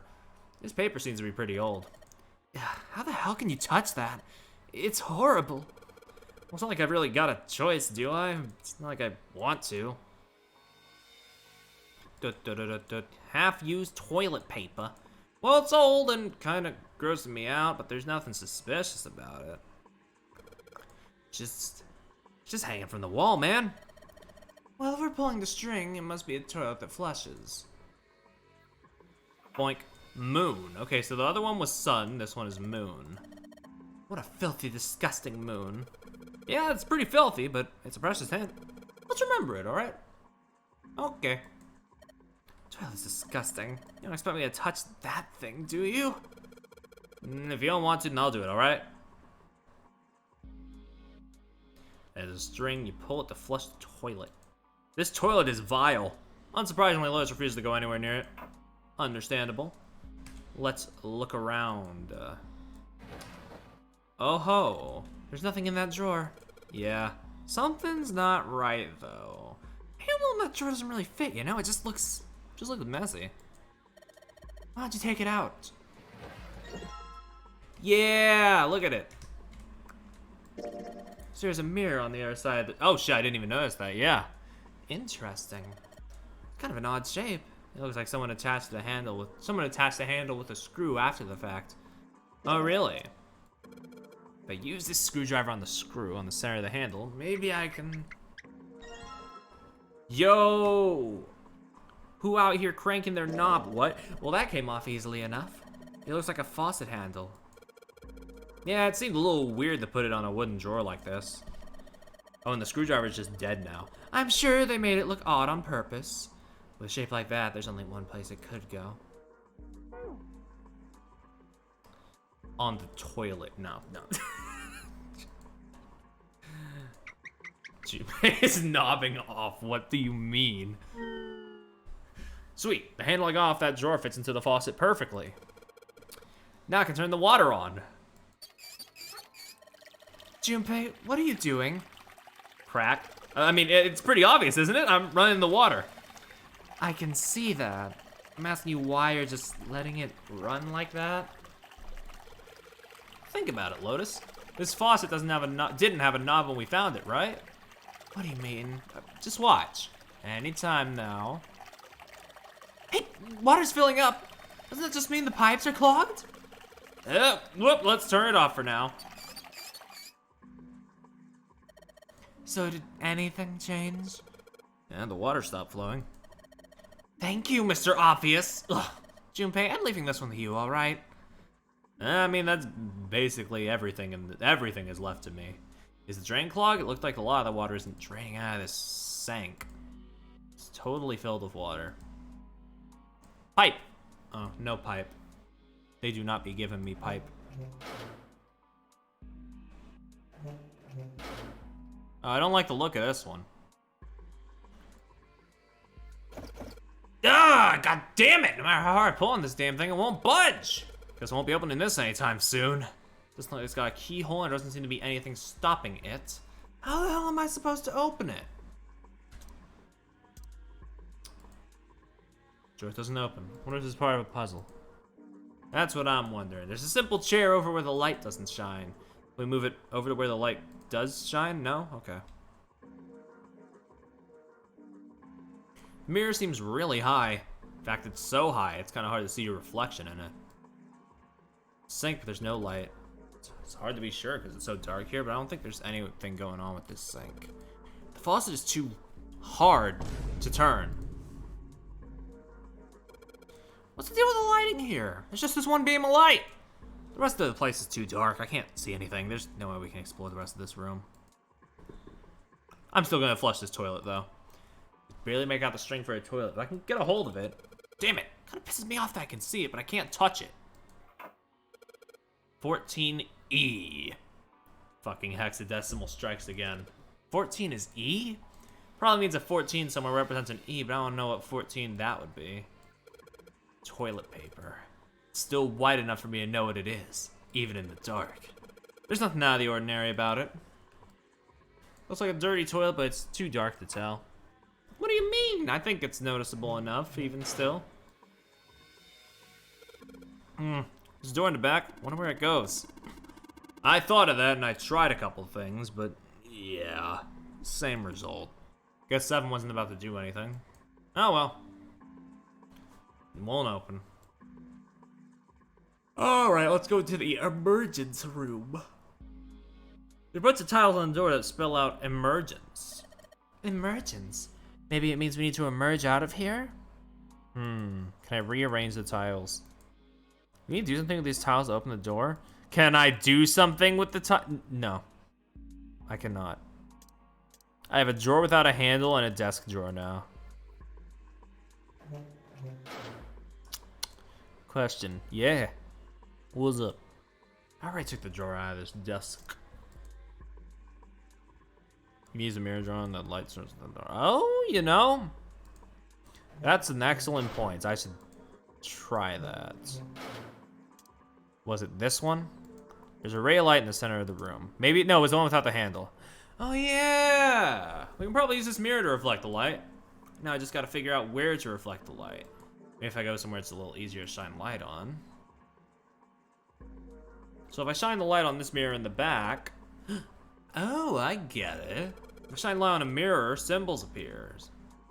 This left side has a sun and the right has a moon symbol. I'm gonna remember this. If I shine light on the mirror in the back, is that a number? So if I shine light on this mirror, then I get to see some numbers. See a 4 on the left and a 7 on the right. So is the sun 4 and the moon 7 then? 4 and 7.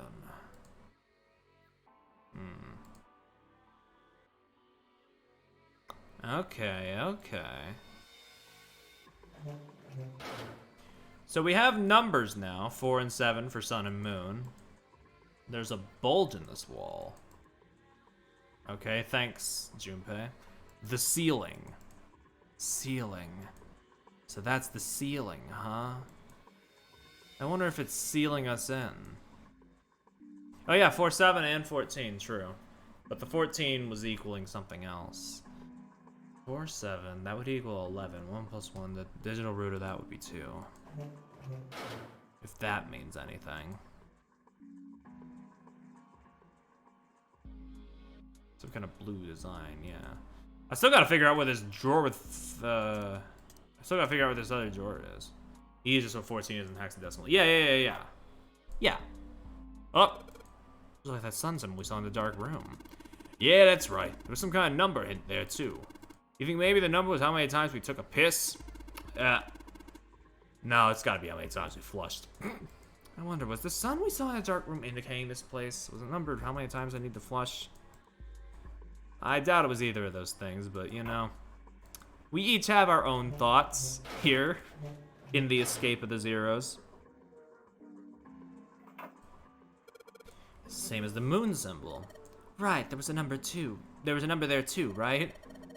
Number. That's really how many times you're supposed to I mean, how many times you pull a string.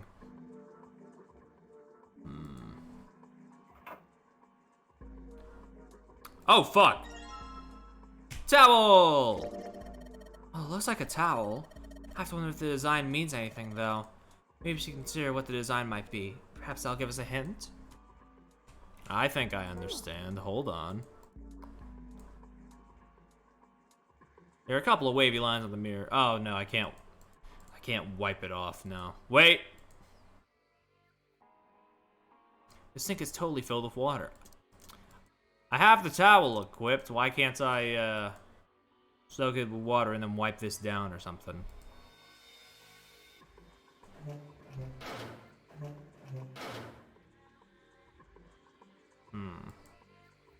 Oh, fuck!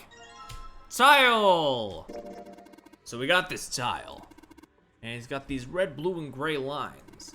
What the heck does this stuff mean? Hell if I know. I assume this is supposed to be... Looks like something's reflecting. Maybe this was supposed to be a mirror hint after we got the... Yeah, maybe this was just like a mirror hint or something. Or maybe I'm supposed to go put it in the other sink. Junpei put the wet tile into his pocket. He's about to turn away when there was a noise behind him. What the? Bro, you good? He spun around to see Seven kneeling on the floor. His face was rigid and pale. Droplets of sweat covered his forehead. Hey, what's going on? Are you okay, man? You're sweating like crazy. Are you all right? He was concerned. He'd never seen Seven like this before. Slowly, the other man lifted himself to his feet on shaky legs.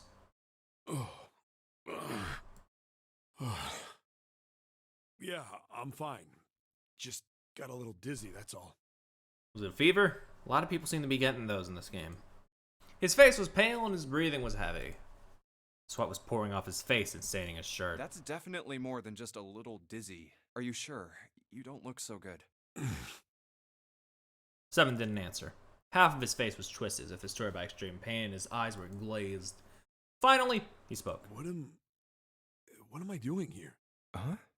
I'm not even supposed to be here. His words made no sense. What are you talking about? We opened the number 2 door and walked in here. Don't tell me you forgot. No, that's not what I mean. He shook his head several times as if trying to clear something from it. It ain't much, but I think some of my memories came back. Hey? Yeah? I think I've been here before. Oh? Huh? I said I've been in this room before. You were here? When? Why? Aoi. Like, Nona. Suddenly, Seven was mumbling to himself.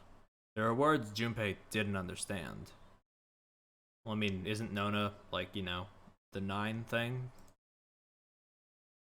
Seven's hoarse voice trailed off, and Junpei couldn't make out what he'd said. What the hell was that? Seven's brow furrowed furiously, and he ground his teeth back and forth. It's right there. I feel like I'm this close to remembering everything, but I just can't. So people are, no, just Seven. Seven's memories are, kind of fucked up. As far as I remember, I think it is just him, though. Seven stopped, frustrated. He pulled his hat off and ran a hand through his hair. Then suddenly he looked up, his eyes wide. That's right, an experiment. Oh shit, Clover mentioned an experiment too. There was some kind of Earlier. experiment going on this ship. An experiment? What sort of experiment? They were trying to control people. Oh, Or something like that. okay. What the hell are you talking about? Junpei didn't know what to make of Seven's story. Instead, he simply stared as Seven continued. Aoi, Light, and Nona. Those were their names. Well, some of them. The kids that were in the experiment, I mean. I think there were 4 or 5 more, but I don't remember all their names. Yeah, that's right. That's why I'm here. Seven began to mumble to himself and wonder aimlessly about the room. He looked confused. As far as Junpei could tell, this man was simply rambling, and there were odd twitches to his movement. Experiment. Cradle Pharmaceuticals. Those kidnapped kids. Was I working that case? Seven continued to mumble to himself about things that meant nothing to Junpei. Huh? Junpei didn't have any answers for him, of course. 5 is 8. I mean, you're right. After a few minutes, Seven finally stopped. Under this bed. Crouched down, looked under the bed. His face registered mild surprise, and he began to mumble to himself again. The hole's gone? No, maybe it was a different room. There's gotta be a ton of rooms on this boat that look just like this one. At last, Junpei could contain himself no Hey, longer. what exactly do you remember? Maybe you could stop talking like a crazy person and tell me what's going on here. Seven stood up slowly. Well, it's not like I really remember everything. I've only got bits and pieces, and they're scattered and don't make much sense. I don't care. Tell me the bits and pieces then. Junpei could feel it. Whatever Seven had remembered, it was important. Very important. Seven drew a large, muscled hand down across his face. As he wiped the sweat from his brow, he spoke. From what I can remember, I think I was a cop. Fuck. Fuck! A cop? Yeah. I was looking for that group of kids that got kidnapped 9 years ago. You remember that, right? It was all over the news. Yeah, I was still in school. I don't remember all the details, but I do remember some of it. I think it was a bunch of kids right around my age. They all just disappeared. Nobody knew why. 16, okay. It was all over TV and the newspapers every day. So you're saying you were investigating it? Yeah, that's what it looks like. And I guess I found something. There was this medical company called Cradle Pharmaceuticals that had something to do with those kids. After I figured that out, I managed to get some information out of somebody who worked for them. I think it was... Tonight, a ship is set to take the children to a large passenger liner docked offshore. Yeah, that had to been it. That's why I went to the wharf. Why he look like that? From the shadows, I searched the harbor until I found the ship. You can tell it's a flashback because of the echo. True! There was a bunch of movement near it. Men in black suits, many of them carrying large bags. The bags. There was something about the way they moved as they were carried. No doubt about it. There were human beings in those bags. Yeesh. I moved before I realized it. I came out of hiding with my gun already in my hand. Don't move. I felt metal touch the back of my head. Drop the gun. He kept digging the cold metal thing into my skull. There was nothing I could do. I did what he said and laid my gun on the ground. Then suddenly, there was a sharp pain in my neck. A needle. Oh. Drug. That was my last thought. My face hit cold concrete. I was out like a light after that. Huh. Okay. I woke up on a hard floor. Damn it. Shit, my head hurts. Where am I? A small, shabby bed, a dirty sink, a toilet with no privacy. I'd seen it countless times as a cop. I'm in a cell, huh? Facing the toilet was a door set into the wall. I was still pretty woozy, but I made my way over to it. I pushed and pulled on it, but... it won't open. Not like I expected much else. Would be dumb enough to put me in a cell and leave it unlocked. Yeah. Threw myself against the door a few times, but it wouldn't budge. I knew it. I gave up and made my way back to the bed, and sat down.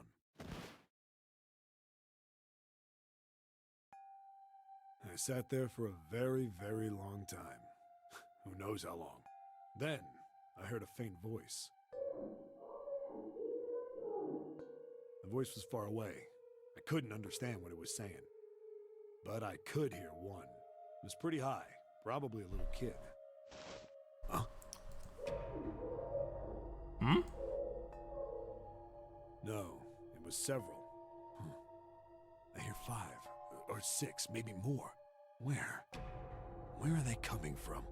I pressed my ear to the wall and tried to listen through it. No, that's not it. Left.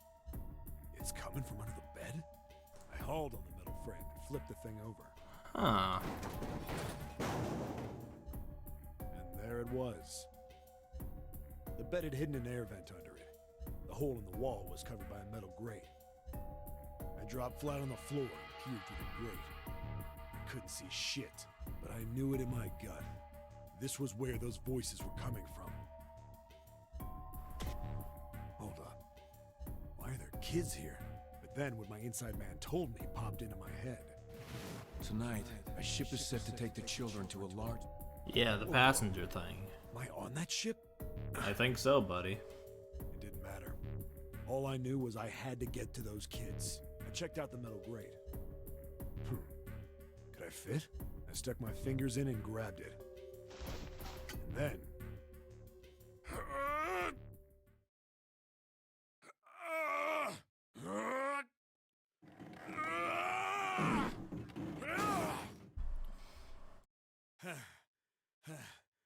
Yeah! How do you like that, you son of a bitch? Nice close up on the toilet for this. True. I finally got the damn thing off. Sweat was dripping down my face, so I wiped it off and crawled inside. Get in there.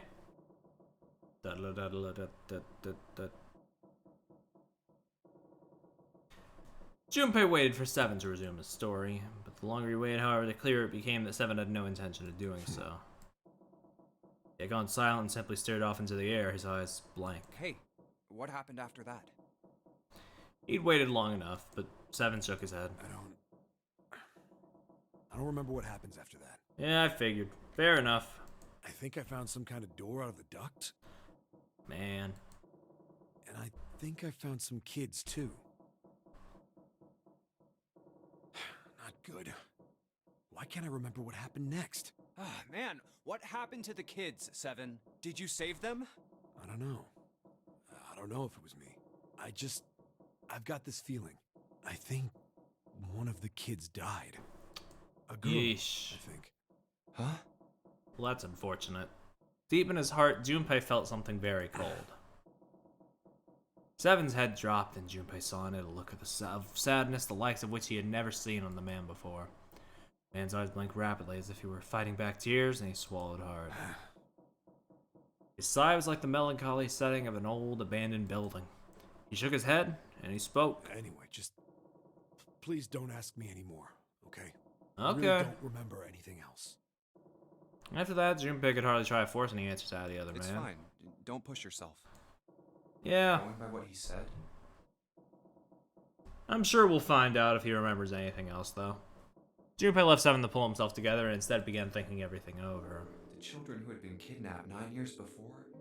Apparently, a company called Cradle Pharmaceuticals had been behind it all. They'd taken the children to the same ship we're on now. They had been brought here for an experiment. Huh. Seven said it had something to do with controlling human beings. The 16 children who had been kidnapped were the subjects. Seven had said 3 of their names were Aoi, Light, and Nona. Okay. That's all I got. Oh, and Seven is, or was at some point, a cop. I can't really use any of this information anyway. I didn't learn anything about the nonary game or Zero. Why were we brought to the same ship where they'd done those experiments 9 years ago? And just what the heck is this about controlling human beings? That's nuts. Did they really conduct an experiment like that?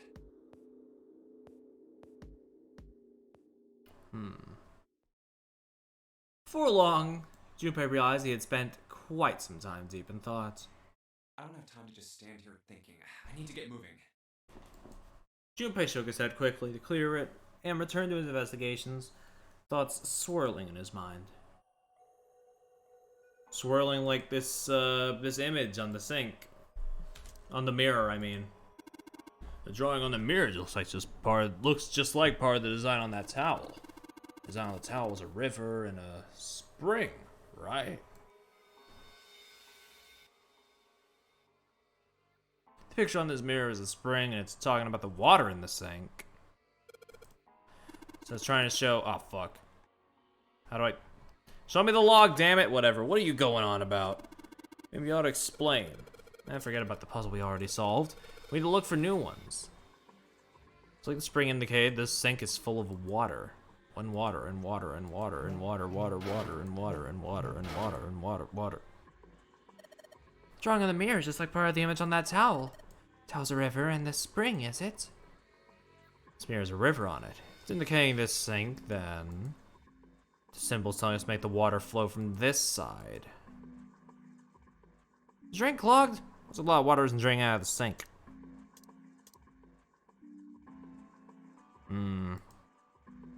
Well, it looks like turning the knob did the trick. The sink's filling up with water. No, it filled up with water, buddy. It's not filling. It's not filling up. Did I even examine the tile? Let me double do that. I've taken a close look at this tile, Junpei. I noticed the 3 red lines here are actually on top of the other lines. The red lines? Yeah. Oh, yeah. It looks like the layers go from top to bottom, red, blue, then gray. Don't know what that means. Tile with 3 colored lines on it, right? Junpei, did you notice this? The red lines, don't they look like they form a... Oh, yeah. They kind of do. And if you think about it, the gray lines at the bottom also form a 14, but backwards. Yeah, I guess it kind of does look like that. Okay, well, we know 14 is E. But not sure what that does for us. Emergence? Something before, I don't fucking know, dude. It's nice to see a sink lit up, I guess, but all it shows me is the pipe.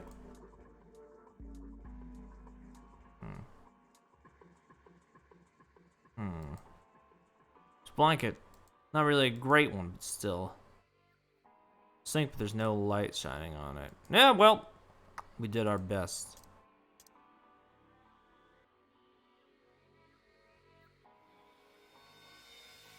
Damn it, okay, I can't do anything with that. Drawer doesn't open. I wonder if it's part of a puzzle. Well, if you say I wonder, that means it probably is, unfortunately. I just don't get it. Too bad for a critically acclaimed game, Final Fantasy 14. God. Sink's full of water. That's really dirty. Where did we find E equals? It was on the toilet, isn't it? Yeah. I don't even think I need to bother shining a light on that toilet. Yeah. Here, take it. No? Okay. Well, I've done all I can do.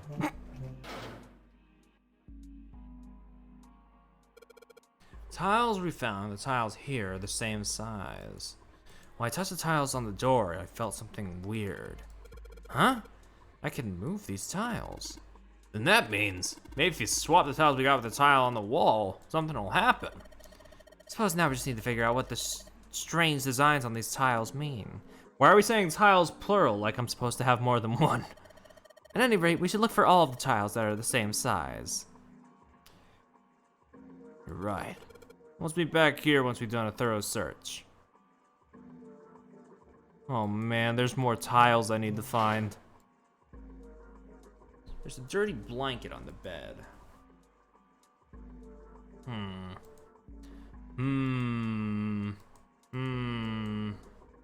Well, the water bubbled up through this drain and pushed the tile out.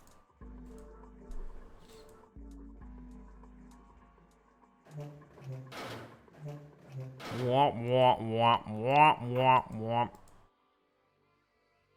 Wait. What's he saying? Stop! Stop! If the moon we saw in the dark room was talking about this toilet, then a number must be how many times we have to pull the string. So, 7 times? So, they probably made it so someone wouldn't trigger it by accident. If that's the case. 2nd time. And a 3rd time. 4th time. 5th time. This is the 6th consecutive time. And 7th. Huh? Did you hear something? I heard a loud flushing noise. No, not that. This toilet is vile. Unsurprisingly, we refuse to go anywhere near it. Refuse to touch this, I refuse! What the hell's wrong with you? I don't want to touch it, ever! Well, I'm gonna do it then. It's a very old toilet. Apparently Lois refuses to touch it ever. Wait, what was that noise? How many times did I pull this thing? Maybe I shouldn't pull it anymore. Understandable. Maybe I have to do both toilets. Maybe I have to flush them both the amount of times that they say I need to do. So that would be... The only thing you can manipulate is this string. Chances are they made this puzzle so someone wouldn't trigger it by accident. 1 flush. 2nd pull. 3rd pull. 4th pull. There it is again. Makes some weird sound when I pull on that string. Same thing happened in the other room. And that means... Oh no. Don't you think it's a little... interesting that the other room gave us a hint to figure this one out? You're right. The room next door is just like this one. So that leaves the dark room. Do I have to flush it 14 times? You don't need to shine light on the hints anymore. Alright, took a couple tries, but I've got you now, string. Now I can pull on it. Huh? No matter how many times I pull on it, there's no flush. I feel like an idiot. Wasted a bunch of time because I was determined to flush a toilet. So it's 14E in red. But it says on the tile, well, more or less. See, the 14 on the tile is, well, it's an E, right? Very toilet, but it's too dark. We know it's a toilet. Come on, dude. Just like the 14 on the tile. Toilet won't flush when you pull on the string.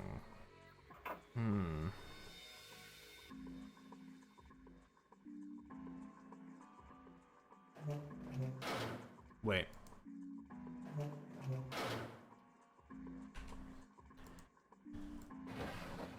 Oh, fuck. Well, this drawer opens easily enough. It didn't before. Well, we got it now. I guess that's what happens when you flush the toilets. It opens a drawer. So true. Looks like we should use the tiles here, but there's still rooms that haven't been checked. I'll come back here once I've done that.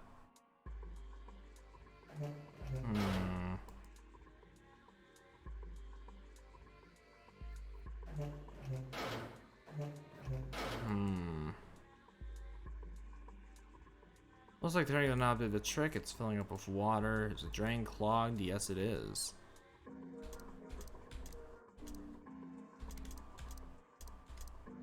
Clean it up.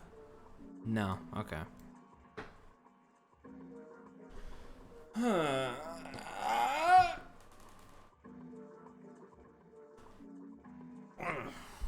Okay, do a little stretchy.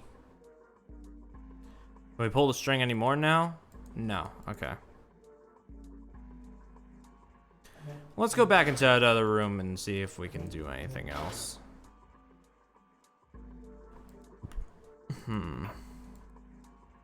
Okay, it still won't flush. Okay, I'm confused. Just a teeny tiny bit. Just a little bit befuddled, you know?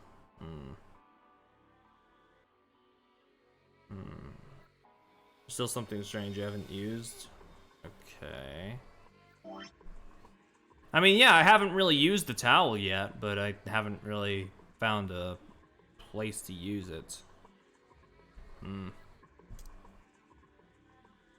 I've used that. Oh yeah, I haven't used this either, have I? Huh. There's anywhere in the hallway we could use... I'm sorry, there isn't anywhere in the hallway we could use this drawer, huh? Well, if we were going to use it, I'd imagine we'd do so in a room somewhere. There's only so many places you could put a drawer after all.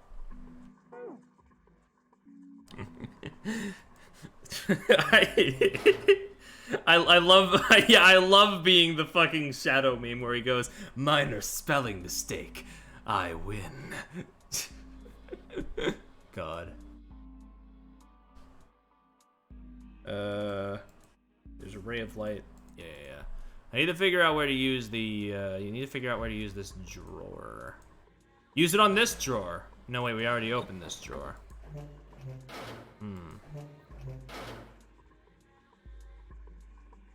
Unclog this drain with a drawer. No.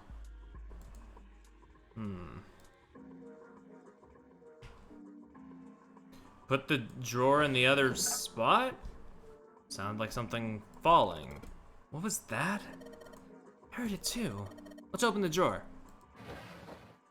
Oh, fuck! What the fuck? There we go. That's 4 tiles. Is that enough for this room? Because I'm starting to...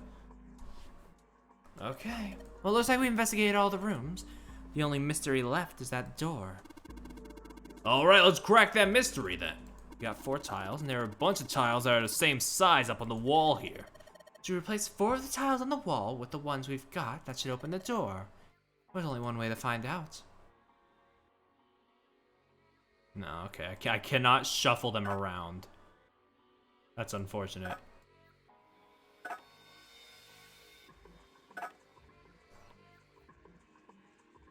Wait.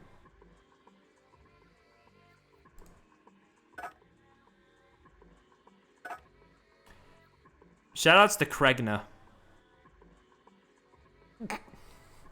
Perry, what does that mean? I don't know. You could not pay me to tell you what that means. Anyway, there you go. Did you just hear something unlock? Does that mean we got it right? Yes, it looks like we did. The 14 hidden on the tile. If you convert that to hexadecimal, it's an E.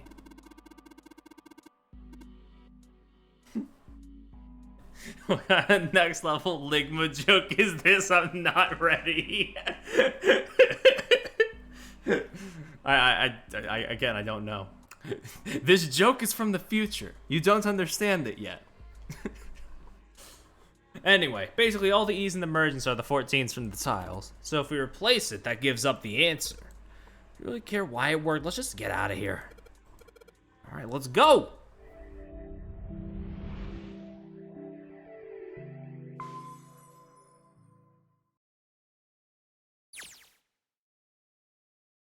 They passed through the open door and headed to the next room. Junpei jogged down the short staircase and looked around.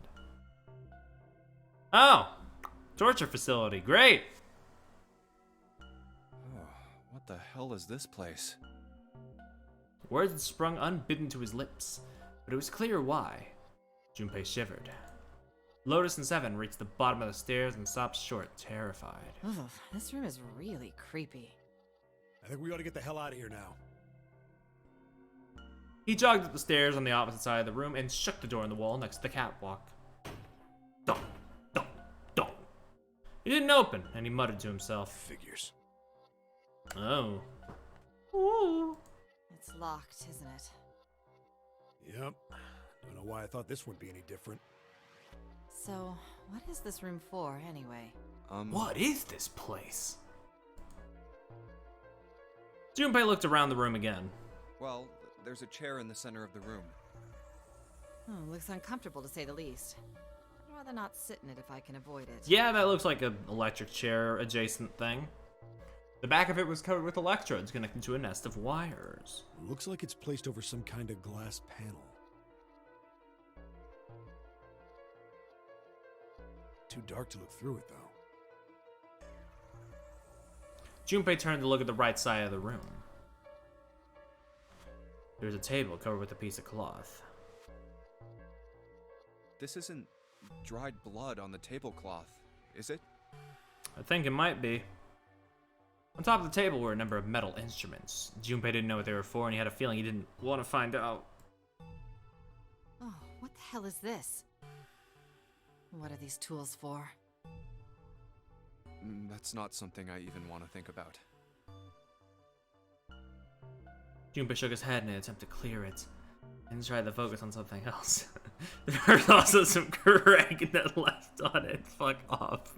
You can't weaponize my own you can't weaponize my own impenetrable bit against me. No doubt about it. This room's dangerous. Let's make our search quick so we can solve the puzzle and get the hell out of here. Come on.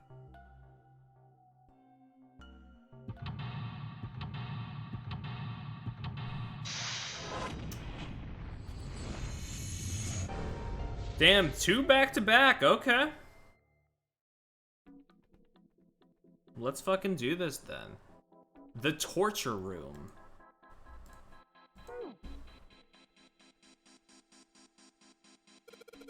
These levers have gotta turn something on. Of course they would. All they can do is turn something on or off. What's important is what they turn on or off. Don't say the floor's gonna suddenly open up. Red, yellow, you think the colors mean something? No idea. I mean, red looks more dangerous, but other than that, the bottom of this one looks like it's covered in rust. I don't think it'll move at all. There are a bunch of buttons here, A through F. Let's push some of them. There you go. So if I press it again, back you. I guess these buttons switch something on or off when you push them. The needle on the gauge is at 0. Doesn't look like it's gonna move. All the dials are pointing in different directions. Maybe something will happen if we turn them? Ha! This shoot. They're all rusted. I guess turning them doesn't really do anything. There are a ton of knobs here. Doesn't seem like any of them do anything, though. You think it's broken? Perhaps. Really creepy chair. The manacles make me think it was used to torture people. Well, we can't open these manacles without a key. There's some sort of weird symbol on them. What kind of symbol? If I've got this right, I think it's the sun symbol.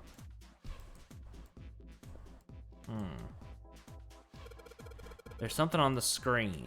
This device will conduct the experiment. Once it's completed, the door will unlock. First, adjust the switches to match the blocks in the sample above. Huh. I don't know what this thing is, but we gotta figure out this puzzle. It's right next to a torture chair. Whatever it is, I don't think it's good. Anyway, we just adjust the switches to match the blocks up on top, right? We adjust the switches at the 4 corners of the screen, then press the check button. Junpei, we don't know what this thing does. You can always come back to it later. There are lots of other things you could do.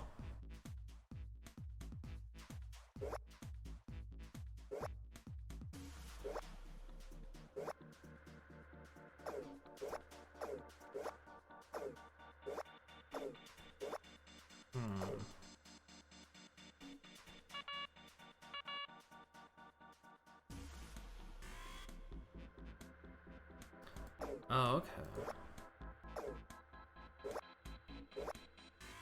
Let's say, okay.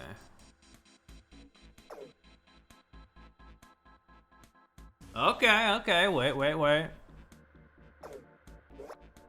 And they said we needed it on the corners, right? So considering, like, the ones on the outer corners over here and not here, I'm assuming they mean the inner corners, so. No, hold on.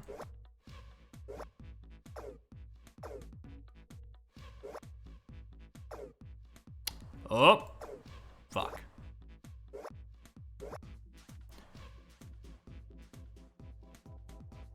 It's basically required to know what the room wants from you. I see.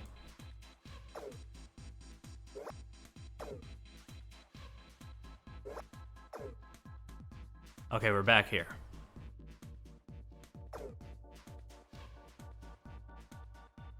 They're in future rooms as well, which is why I called hints as beyond me. Okay.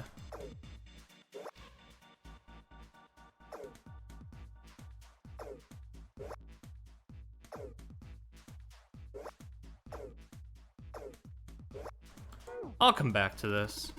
Whenever you turn on one of these switches, more blocks show up on the screen. So then you gotta figure out which buttons you have to press in order to get the screen to match the diagram. Yeah, but it's hard to figure out what button does what. If you want to see how many blocks each switch adds, just turn on one switch. When all of them are off, there aren't any blocks, right? Then you can see how many each switch adds. Yeah, I get it.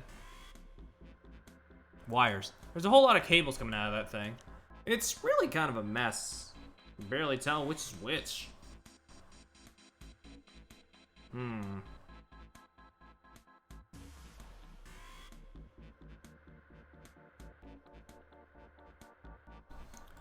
Let's go over here. Wrench! Da-da-da-da-da-da-da-da. This wrench looks brand new. Considering where we found it, I have to wonder how it was used. Knock it off. I don't want to think about that. We've already seen plenty of things that are a lot more cruel than that. You're unexpectedly sensitive. Come on, let's not talk about stuff that doesn't matter, okay? We need to find somewhere we can use this thing.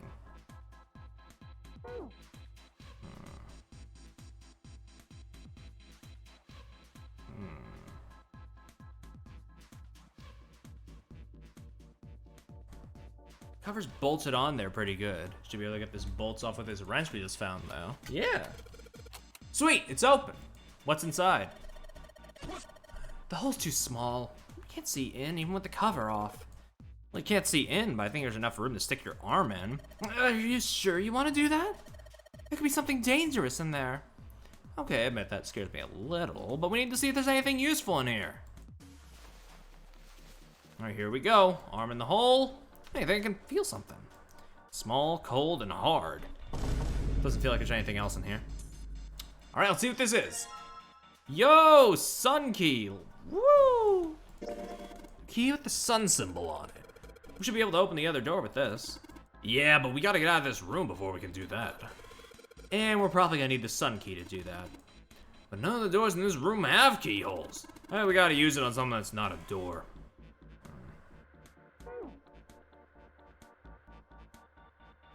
Perhaps. Was there not a thing over here that had a sun on it? Or something? The only gate's at 0. Oh shit, is that a... No, I can't click on that.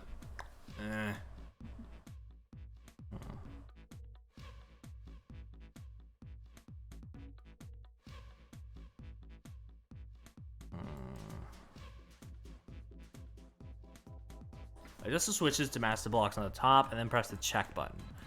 Alright.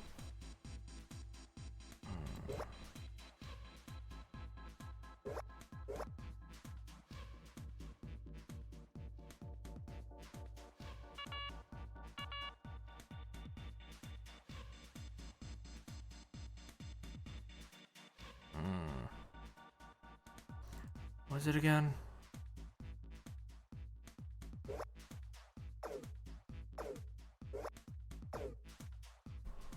I don't remember, dude.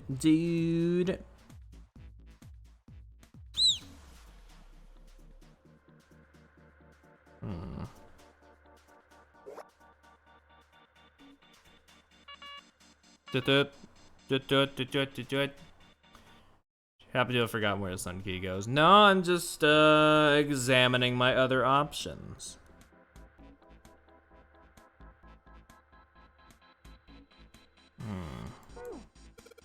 When you turn each switch on, the number of blocks goes up. Each switch adds a different number of blocks.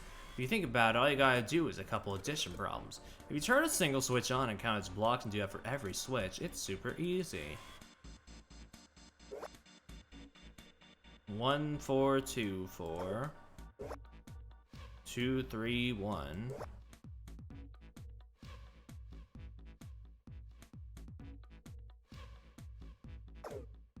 4 5 2 2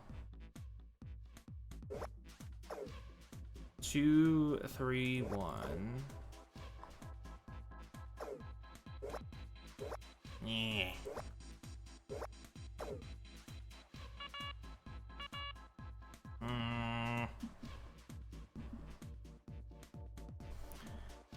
I'm a bit confuzzled. I don't exactly get what I'm supposed to be doing with this thing. I mean, I'm supposed to be putting like all the ones in the interior corners, but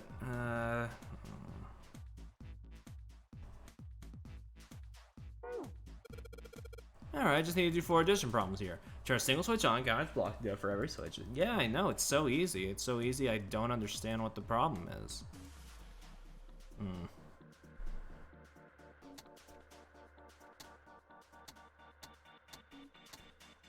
Oh, they just stay like that now, huh? Huh? There's a strange noise coming from the chair. Looks like it's been turned on. Guess the puzzle here was the power that had to be sent in a specific way. Okay, well I guess we got that figured out. Sun key should fit into the keyhole on these manacles. Alright, sun key, in you go. And yeah! Great, they're open. I don't think we're gonna need the sun key again here though. Just seems unlikely. Alright, sun key, you've done your job. Into my pocket with you. Well, they're open. What are you gonna do now? Let's just look around some more. I got a feeling that something will happen. Right, we should try and figure out what the device over in the corner is for at any rate. True.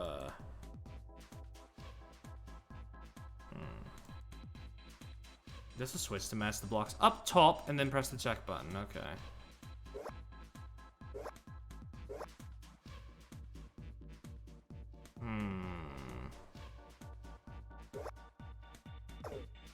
Right, it was one of these things. I forget the exact combo. It was like 3. It was like a combo of 3 buttons.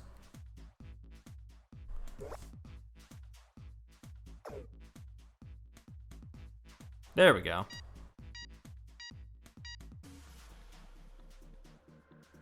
Adjustment is completed. Now proceeding to execution phase. To complete the experiment, data must be collected from the subject. Once preparation is finished, place subject in chair. Whoa, I thought we solved the puzzle already. What does it mean by preparation? I don't know. I've got a bad feeling about this. I think this means one of us has got to sit in the chair. Well, 7's never gonna fit in that thing. It's either you or me, Junpei. Collecting data, I wonder if it's going to run electricity through the subject. There's a human head on the screen. He's gonna zap the brain with a little electricity? This really doesn't sound safe.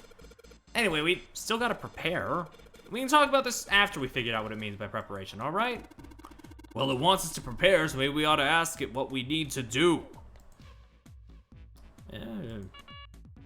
Error. The disposal tank is closed. Please fill tank with water. What tank? Oh man, don't tell me we gotta do something with the water tank. Well, there's probably something around here to open the tank or whatever it's asking us to do. Like the only controls are in this room. The screen says to fill the tank with water. We need the controls for a tank, I guess. But where do we get the water?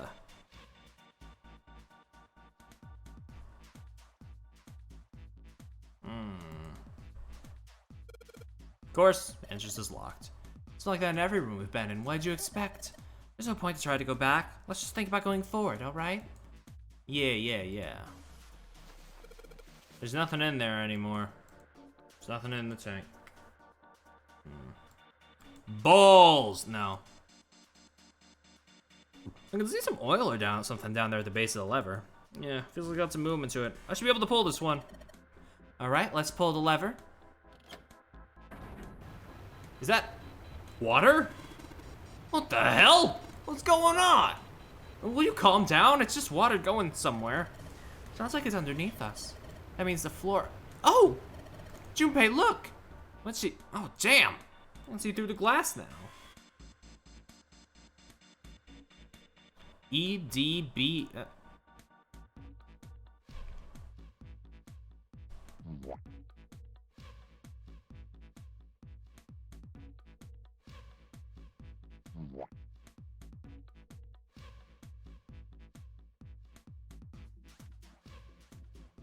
The restraining device is unlocked. Please seat subject in device.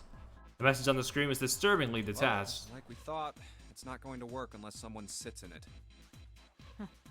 How ironic that this would be the situation in which this slim, beautiful body is useful. Lotus, are you sure? I can sit in it and you can solve. Junpei's right. If we screw it up, Seven couldn't bring himself to finish the thought. His eyes fell to the floor. Junpei followed them. Oh yeah, that does kind of look like a shark, huh? I didn't clock that for a second. Beneath them was the dead shark, floating underneath the glass. Perhaps it had been killed by an electric shock. Even if I fall in, the shark is already dead. But No one likes an indecisive man, Junpei. I can still give you advice from the chair too, you know.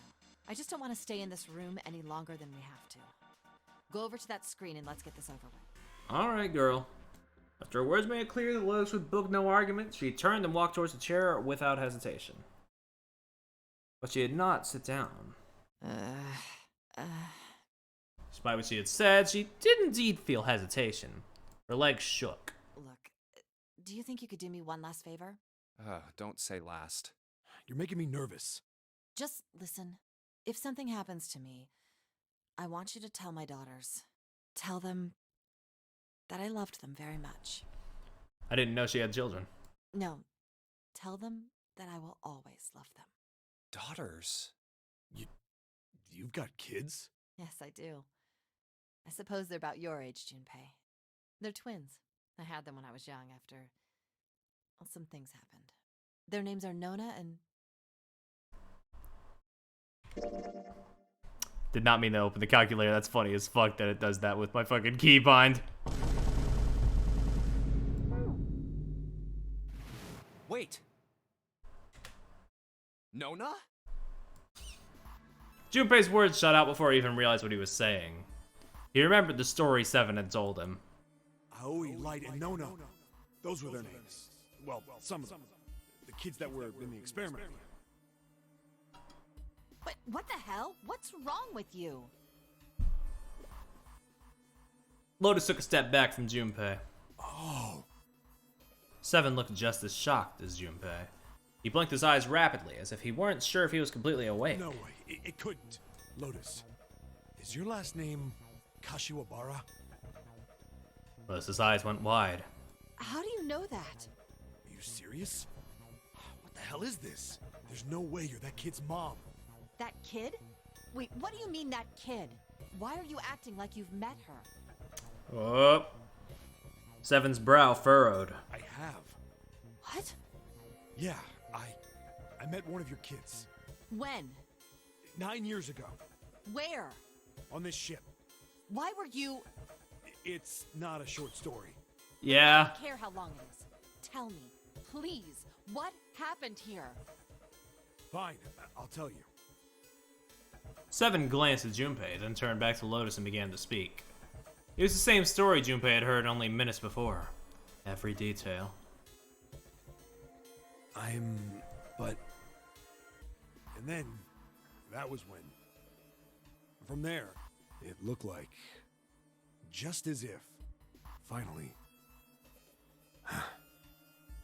Damn, they skipped over the very important frame of the That's all I remember toilet. from 9 years ago. At last, Seven finished.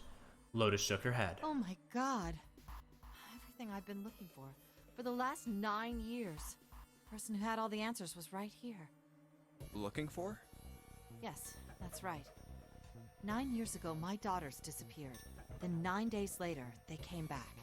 They never told me what happened to them over those 9 days.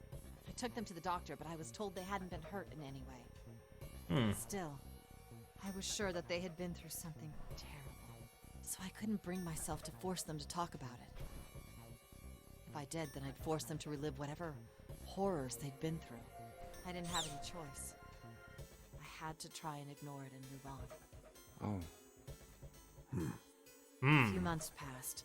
Gradually, they started to act like they always had, before they disappeared. They smiled and made jokes and did all the silly things kids do. It got harder and harder for me to ask them about what happened. How could I ask them to remember that? Eventually, I knew there was no way I could do it.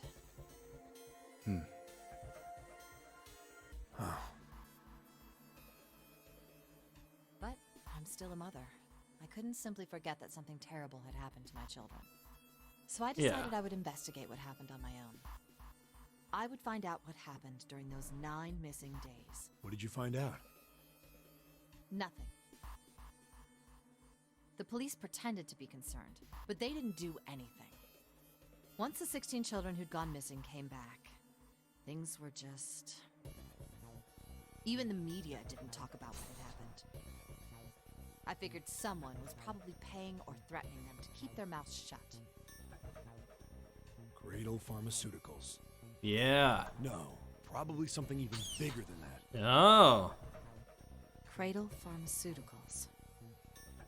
Have you heard of them before? No. It's the first time I've ever heard that name. 7. How did you find out that Cradle Pharmaceuticals was connected to the kidnappings in the first place? I figured finding out whatever the victims had in common would lead me to the culprit. That's what any good cop does. What did they have in common? Every single one of the kids who disappeared had gone to this one hospital at some point. Oh. The hospital was one of a bunch that were under the control of Cradle Pharmaceuticals. After that, it was just about connecting the dots. The hospital. The hospital. The For a hospital. while, I was trying to get some kind of information out of the kids at the hospital. One of them told a weird story. What was it? Have you heard about the Gansfeld experiment? Oh They man. said these kids had to go through it while they were at the hospital. I think it was passed off as some sort of counseling. What did you call it again? Oh, the Gansfeld experiment. This is how it's set up. First, subjects Q and A are put into separate rooms, far away from one another. Then a series of video images are shown to subject Q, who is told to send the images to subject A by thinking about them. Subject A, on the other hand, is put in a large reclining chair and given a blindfold. With their senses cut off, A is asked to guess what images Q is looking at. Oh, yes, I've heard of that. It's a famous telepathy experiment, isn't it? Huh? Telepathy. You could just be making this shit up and we'd have no idea. It's That's how the true. experiment on this ship was supposed to work. The experiment to control people, right? Yeah. I don't know if any of the telepathy stuff really exists, but maybe someone from Cradle Pharmaceuticals bought into it. Lotus grunted. 7 had been thinking hard for the last several minutes and finally spoke. Even if that is the case, I still don't get how that has anything to do with any of this. The notary game, Zero, why we were kidnapped. Yeah, What does any of that have to do with telepathy? that's a very good question. I know I brought all this up, but I have no idea. Maybe none of this stuff is connected after all. Then in that moment of silence, cold voice echoed down from the ceiling. No subject has been detected. Unless a subject is detected within 60 seconds, all power will be shut down. System recovery is estimated to take 1 hour. If you wish to proceed with the experiment, please seat subject in the restraining device. Whoa. Please place the item That in the doesn't sound bagging good. area. Yeah. Okay, I'm going. Oh, no, that's not what we... Just hurry up and get it over with. Junpei, I'm counting on you. Right. Okie dokie. Lotus sat down on the chair. Junpei looked at her one last time, then to the shark, and then he made his way to the monitor. Lotus, please, tell me right away if you feel anything weird. You worry too much. Now get on with it and be a man, or June's gonna leave you. Lotus was putting on the best act she could manage, but her legs were shaking so much that if she hadn't been sitting, she likely would have fallen down. Lotus. Failure was not acceptable. Okay, let's do this. Junpei took one last deep breath and stared at the monitor.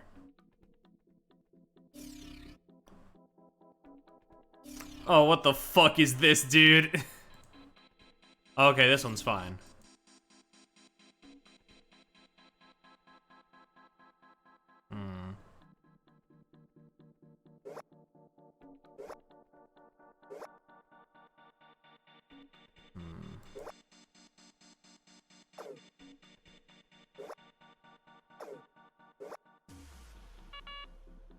Wrong button.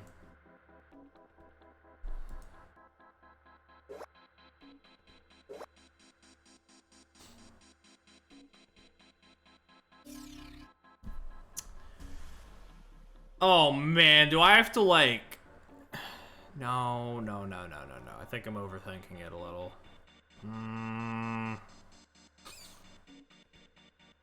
God, hold on.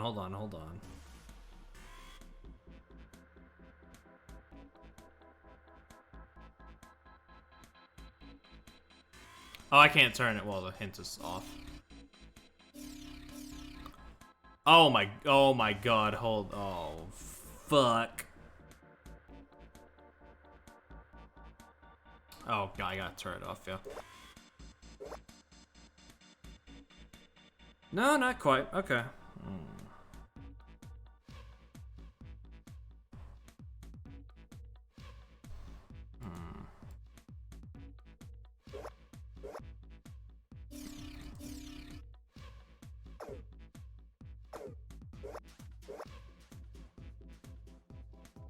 Up. See if that works. Yeah. The experiment has concluded. The door will now unlock. I can hear the door unlocking, and now I got a new message. Release subject from restraining device. Lotus, are you alright? Yes, I am. I'm glad nothing bad happened, but I do think my life just got a little shorter. Hold on, I'll get you out right away. Shouldn't take long for Seven and me to get her out of here. Let's get out of here now. Being a guinea pig is not for me. Damn straight. I don't ever want to see this thing again. Okay.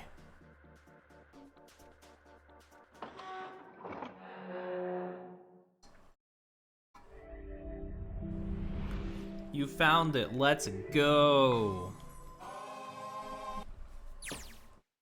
The hallway goes to the left. Yeah, but I don't see any doors. Guess we just need to keep going. Right, let's go. How's the door like that with an electronic lock? Beats me. It turned left twice before they saw the elevator. An elevator. Just what we need. Let's take this to C deck. In silence, they jogged up to it. Junpei pushed the C button. The elevator motor ground away, and before long, they found themselves once again on C deck. The door opened, and they stepped off. Let's go. Yeah. Junpei, Lotus, and Seven nodded at one another and then took off running down the long hallway in front of them. They ran and ran and ran. The hallway seemed endless. I know where we need to go. The door behind the central staircase. There was a sun symbol on the keyhole of that door. And I happen to have the sun key in my pocket right now. This should open that door.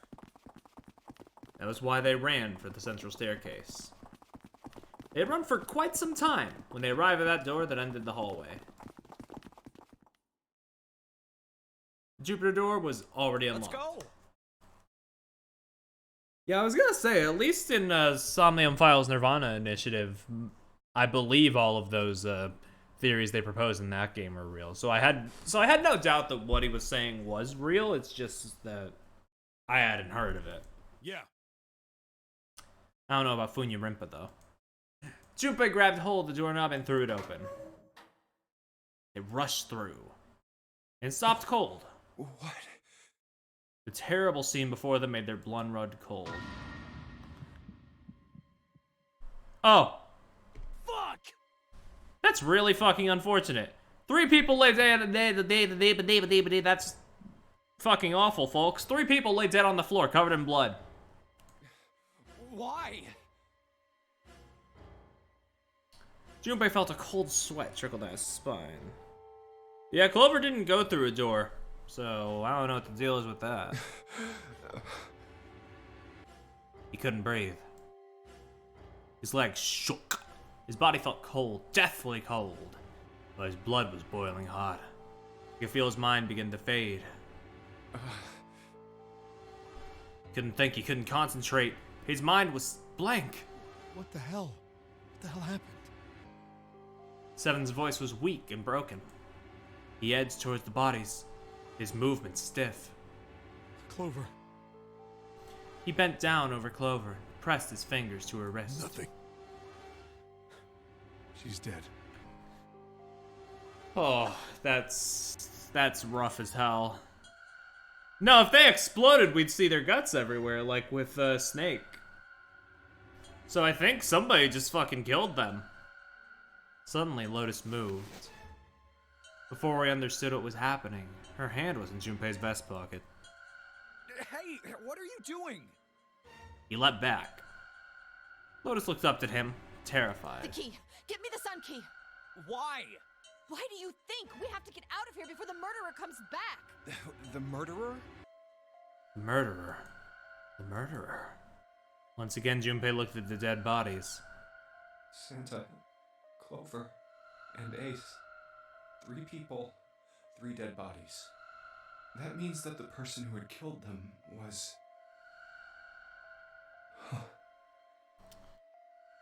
Are we sure about that, Junpei? She doesn't seem to... No. I have my reservations, too. No, it can't be true. Give it to me!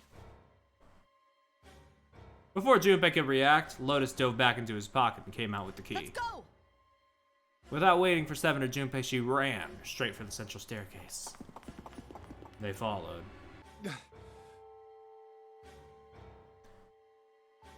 Junpei shut his eyes and swallowed his emotions.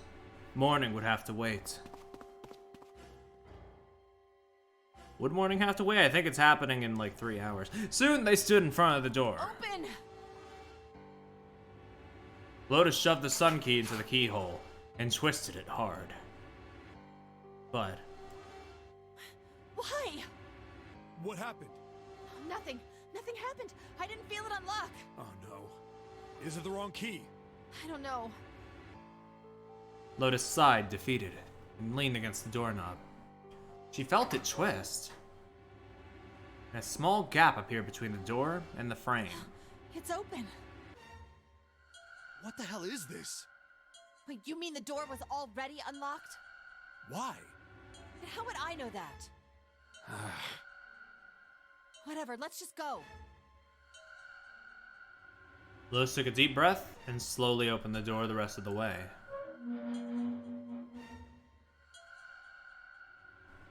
They stepped inside. In front of them was another hallway. It stretched out toward the bow of the ship. They began to run. Faster and faster they ran, trying desperately to reach the end of the hallway. A few seconds later, they were there. In front of them stood a massive metal door. They were all breathing heavily as Junpei spoke. What the hell is this door? I can't see anything that looks like a doorknob or switch or lever or card reader or anything.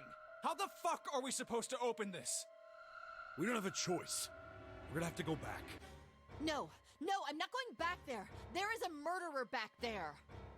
Is there? I mean, we didn't see anybody there. They could have just moved on. But maybe they're also watching our every move. Who's to say? It's been a long fucking time since we actually heard Zero's voice in person. There was more stark terror in Lotus's voice than authority. She was almost begging. I don't see any other doors.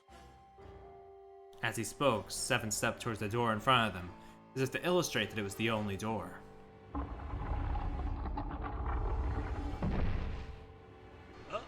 No way.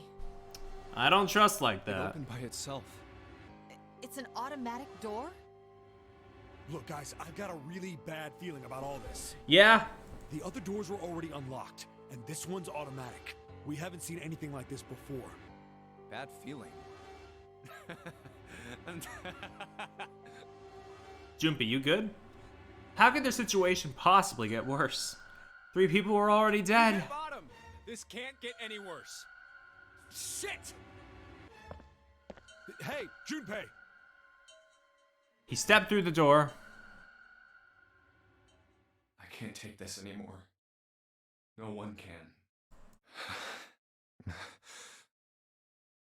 whatever hope Junpei had managed to summon disappeared. Oh, she's dead too, isn't she? No. It's a lie. It's gotta be. This can't be real. No. It's impossible. If it's a dream, just wake up already. Someone please tell me it's all just a joke. I'm imagining things. Yep, that's it. This is all obviously a lie. It's a big, elaborate trick. An illusion or something, or a dream. It's made up. It wasn't real, right? June. No, the codenames meant nothing now. Ah! Ah! Connie. Connie! Connie, my bad. Junpei cried out and leapt through the door. Oi! He flew to her side, like his heart like a stone on his chest. Connie, hang on! Junpei swept her up and shook her by the shoulder. Shoulder. Ollie, I think I'm mispronouncing a lot of things right now. She moaned and her eyes flared open, but only barely. Connie! Jumpy? Her face was pale. Her lips were dry and cracked. How dare you mispronounce a lot of things, you monster. They stared straight at Junpei, but saw nothing. Junpei put his hand against the small of her back. Huh? To hold her up. It felt warm and wet. Not the time. He lifted his hand up. He was covered in blood. Oh man, Connie, there's so much blood. What the hell happened to you? How did this happen? It was all I could do not to break into tears. Jumpy, I'm sorry. Her voice was thin, a minuscule thread that was the only thing keeping her with him. I might not make it. No way I am going to let you die. I am gonna save you, I promise. Thank you, Jumpy. Thank you so much for everything. I was really happy to see you again, Jumpy. Really happy. Oh, don't give me that I was crap. You're gonna see me again lots more times. You just gotta hang on, alright, Connie?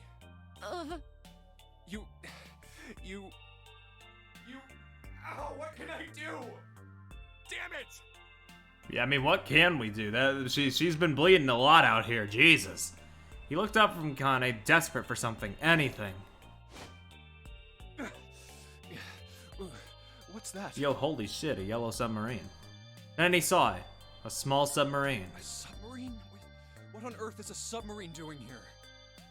No, that didn't matter. Nothing mattered except saving Kane. That was the only thing he wanted. That's it! Junpei turned his head back to look down at her. Hang on, alright? There's a submarine over there. I'm gonna go see if it works. No, don't go. Please, don't go. Please, just stay with me, okay? I want to be close to you, Jumpy. When Oh, fuck. Honey. Jumpy, did you know you meant a lot to me when we were kids? I've liked you for a long time, Junpei. A really long time. Junpei's vision had gone blurry. Took him a moment to realize his eyes were filled with tears. He felt a piercing point of heat deep in his heart. A white-hot flame. Do you remember how we hung out a lot when we were kids? We went to the pool and to the fair. Do you remember playing snowball at the school? They're all memories I'll never forget. All of those moments are treasures to me. Man. Oh, god damn it. They have such weird keybinds in this game. But I also wanted to... I put my face swaps on the number keys because no game uses them usually. A lot more. That I've played anyway. But that... Unlike the number pad on the side, not the ones on the top above the keyboard. No. I mean, yes. Yes, it will happen. We'll go all sorts of places, Connie. You hear me? I promise. We'll go wherever you want. Really? Yeah, really. I swear. That makes me happy. Really happy. She said it to herself over and over, a weak smile creasing her tired face. Jumpy, I feel sleepy. No, Connie, don't fall asleep. Thank you, Jumpy. Thank you so much.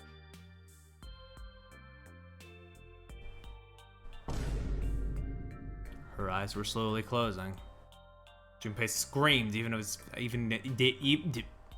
Junpei screamed even as he felt his throat go hoarse. Connie! Connie! The big Wikipedia article of this guy, God.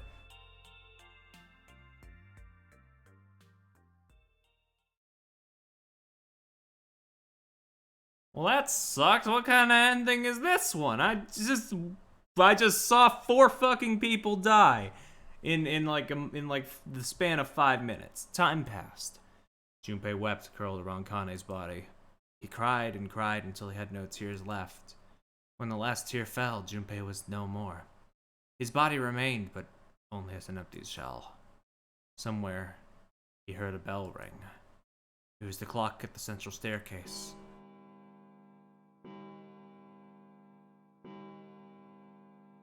Dong.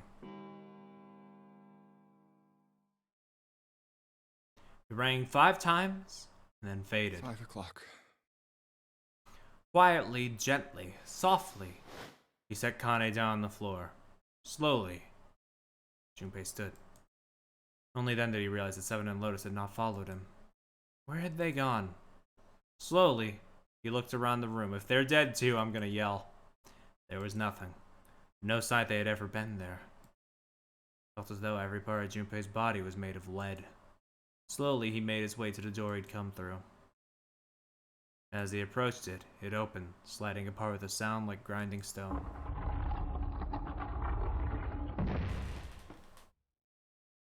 Junpei passed through the gate and into the hallway. Ah! His heart rattled in his chest. An empty, lifeless thing.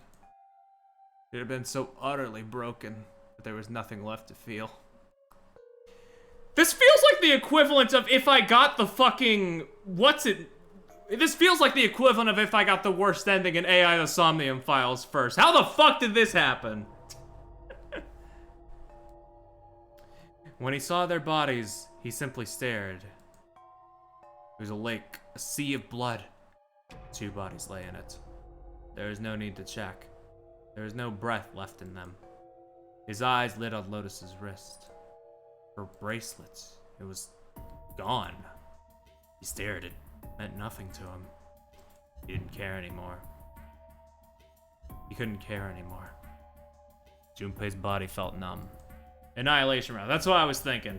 I was gonna say genocide route, but then I thought, no, that ain't fun. That ain't right. That's Undertale. Part of him, the part of him knew the lump of lead in his chest had once been a heart. Couldn't quite remember what it had been for. Tears poured from his eyes in great streams. He wasn't sure why. He gave up trying to make them stop.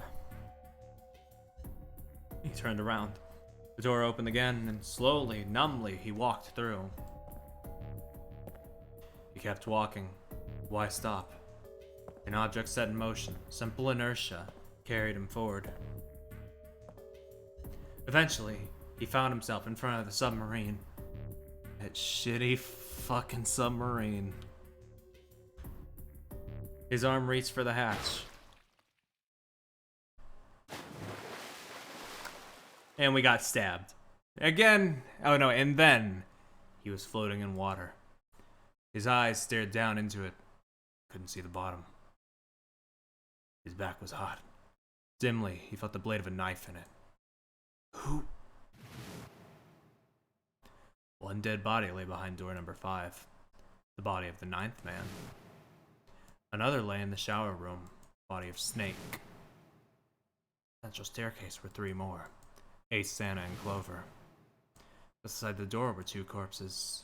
Those of Seven and Lotus. In this room lay the body that had once been Kane. And now Junpei would join them. Who then had killed them all? Who?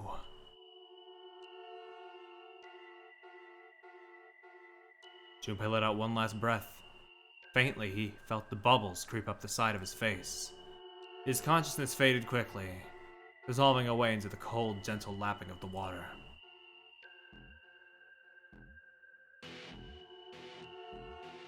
I guess we'll never know. No, we're gonna go back. We're gonna get a different ending. Jesus fucking Christ, dude. So, yeah, rubbish. So, yeah, I did it. Woo. We love to see it. Katara Uchikoshi, you've done it again.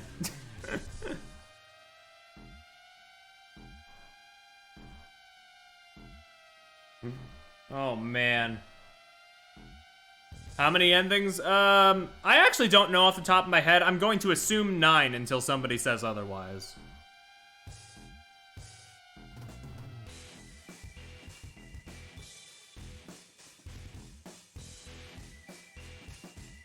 Oh, 5.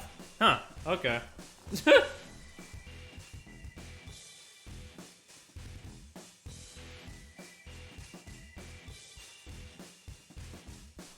Yeah,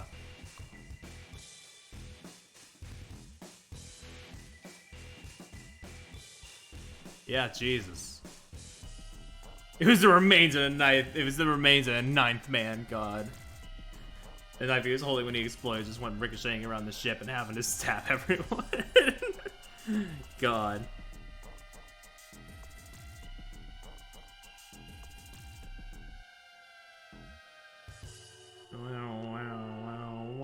Wow. The end. Or is it?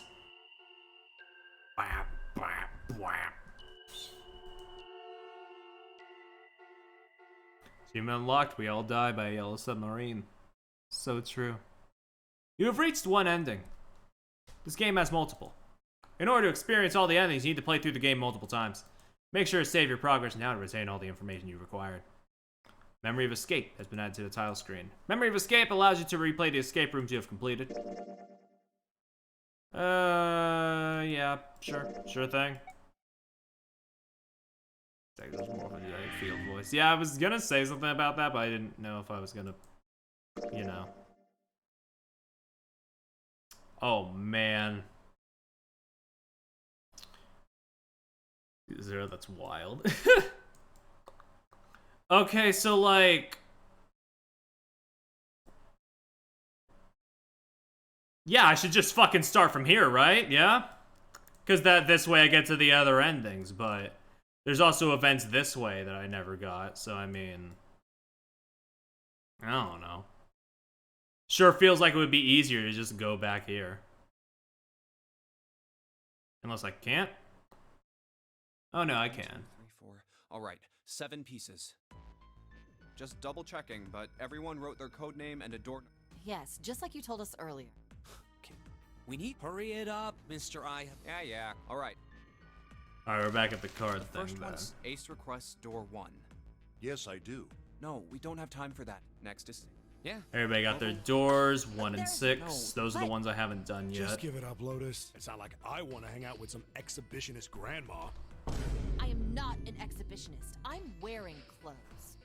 The DS version had no flowchart. You had to assume the game had other endings and restart from the start. God. So, last I checked... Maybe. But what about nobody wants to have to look at a chick who looks like a half... Oh, I'm gonna... Oh, not good. Let go! Let... Junpei. Right. June wants door... June wants door 6. So this was everyone's vote. This is new. Ace No, it voted isn't. over. I guess I just wasn't looking when the screen did that black screen thing the first time. Then the door I should choose is... Okay, the last one is... I want to go through... Door number 6. Yeah, let's do door 6 I wanna this go time. through door 6. That way we can protect June. That's a problem. None of these teams will be able to go through the doors they want. Clover and I chose door 1. Lotus and I chose door 2. We're gonna put novel mode back on. Right. That's not enough people to open a numbered door, however. The digital routes don't match up either. We've got similar problems. Junpei and I want to go through door 6. But our digital route is 5. If we're gonna open that door, we need a 1. Damn, what are we gonna do now? What are we going to do? Junpei crossed his arms, did his best to put his thoughts in order. Hugely prolific VA, he had like 3 lines, yeah. The others followed suit, but with little result.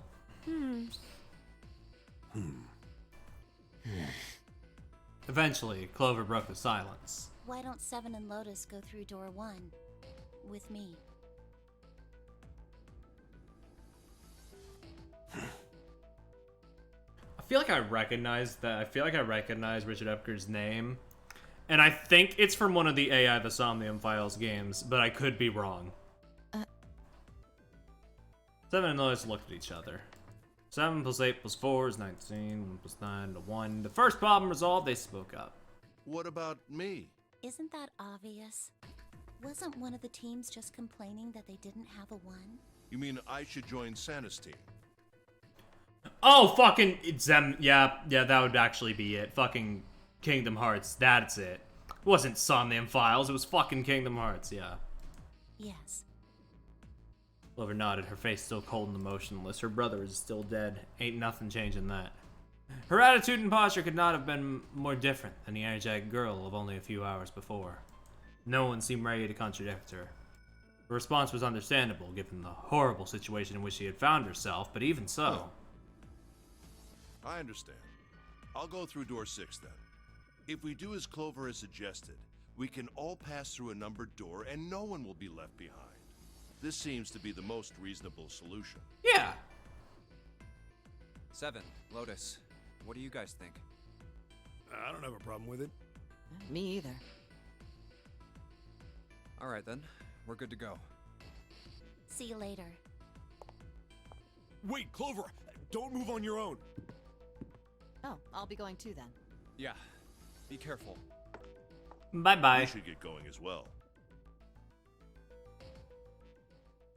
At last, Junpei and the other 6 had managed to separate themselves into 2 teams.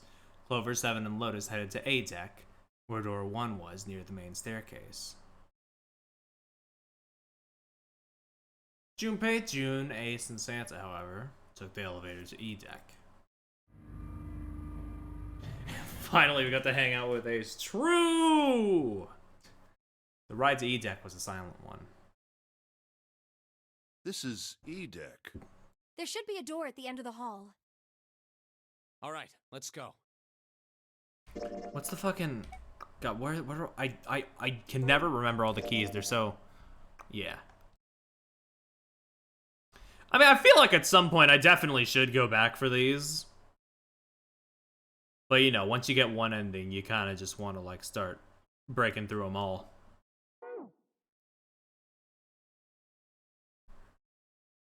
Santa's words jolted them to action, and they stepped out of the elevator into a long, straight hallway. Also, by the way, I think, yeah, once the escape room officially starts, I'm probably gonna stop like I did last time, because, I just didn't want to end on the note of everybody fucking dying, you know. I wanted to at least, you know, since I'm not gonna be streaming this again until, like, early next week, so it'll be a few days, you know. Just wanted to get a little bit of a... You guys ready? Thing going, I guess. Yeah. Then let's get to it. One by one, they put their palms over the red. With a soft electronic noise, it authenticated each of them.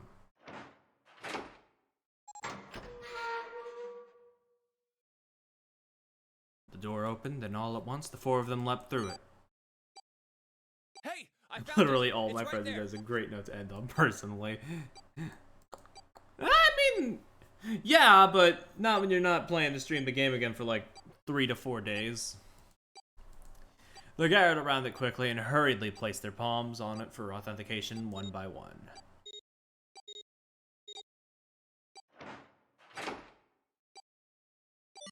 Beep beep. It stopped. Yes! It stopped. Countdown had ceased, but Junpei's heart was still pounding in his chest like a frantic, thunderous drum. Felt as though it might shake itself up and out of its throat. Whew. I don't believe I'll ever get used to that. I'm not sure it's something I'd want to get you. We should finish this game before imminent death becomes a. You got that right. Once I'm out of this hellhole, I'm taking a nice long vacation. I agree. With that, the doom and gloom from before was done and the mood turned somewhat All right, lighter. let's go. Without attempt at good humor, Junpei took a deep breath and began the walk. He jogged down the stairs at the end of the hallway and found himself staring at a large door. This door looks heavy. But it's not locked. I'm opening it. He took hold of the bar that served as its doorknob and shoved it down. The room beyond stopped him in his tracks.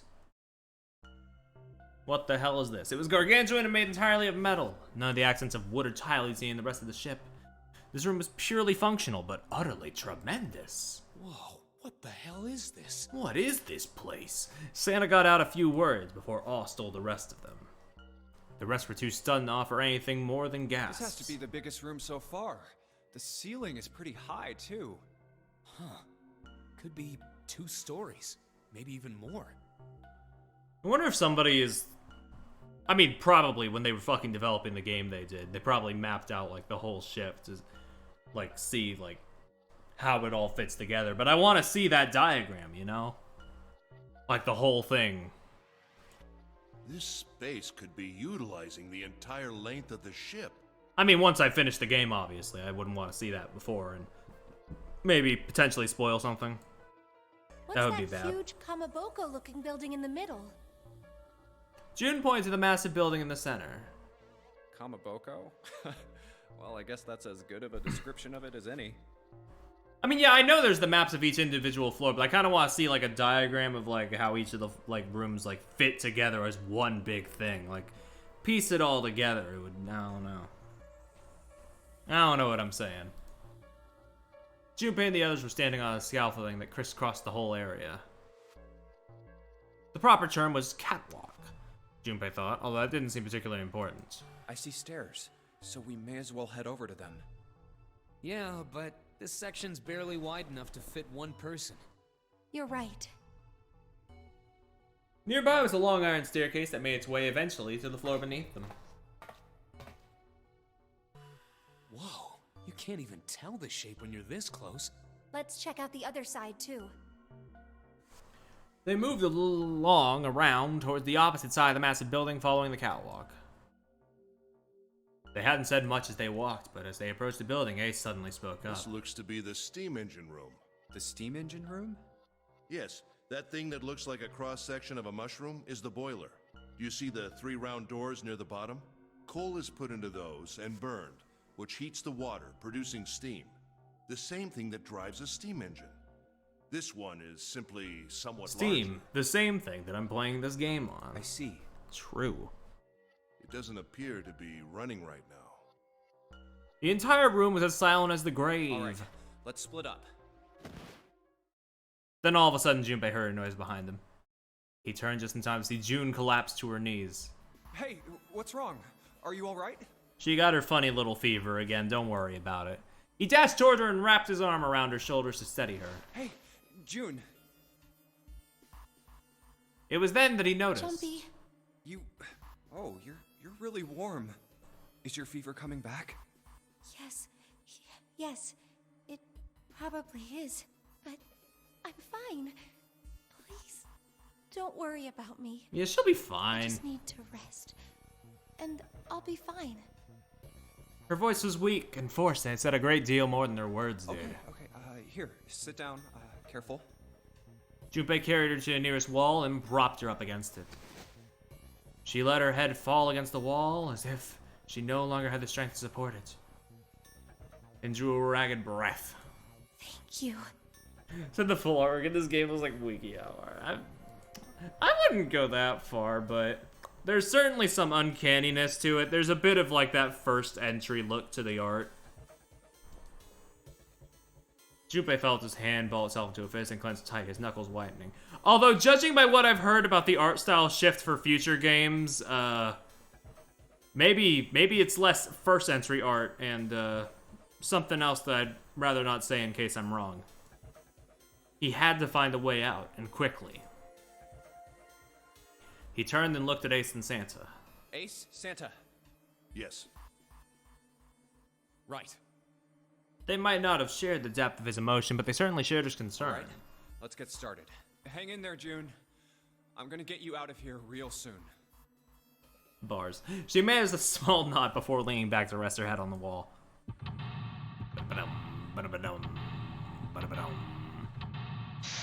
Big ass room!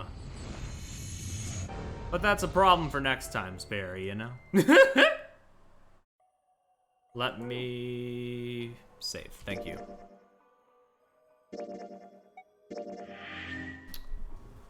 Alright, yeah. I'm having a fantastic time with this game, but I will be back next week because I have to make room for Sonic Heroes. So, I will get going for now.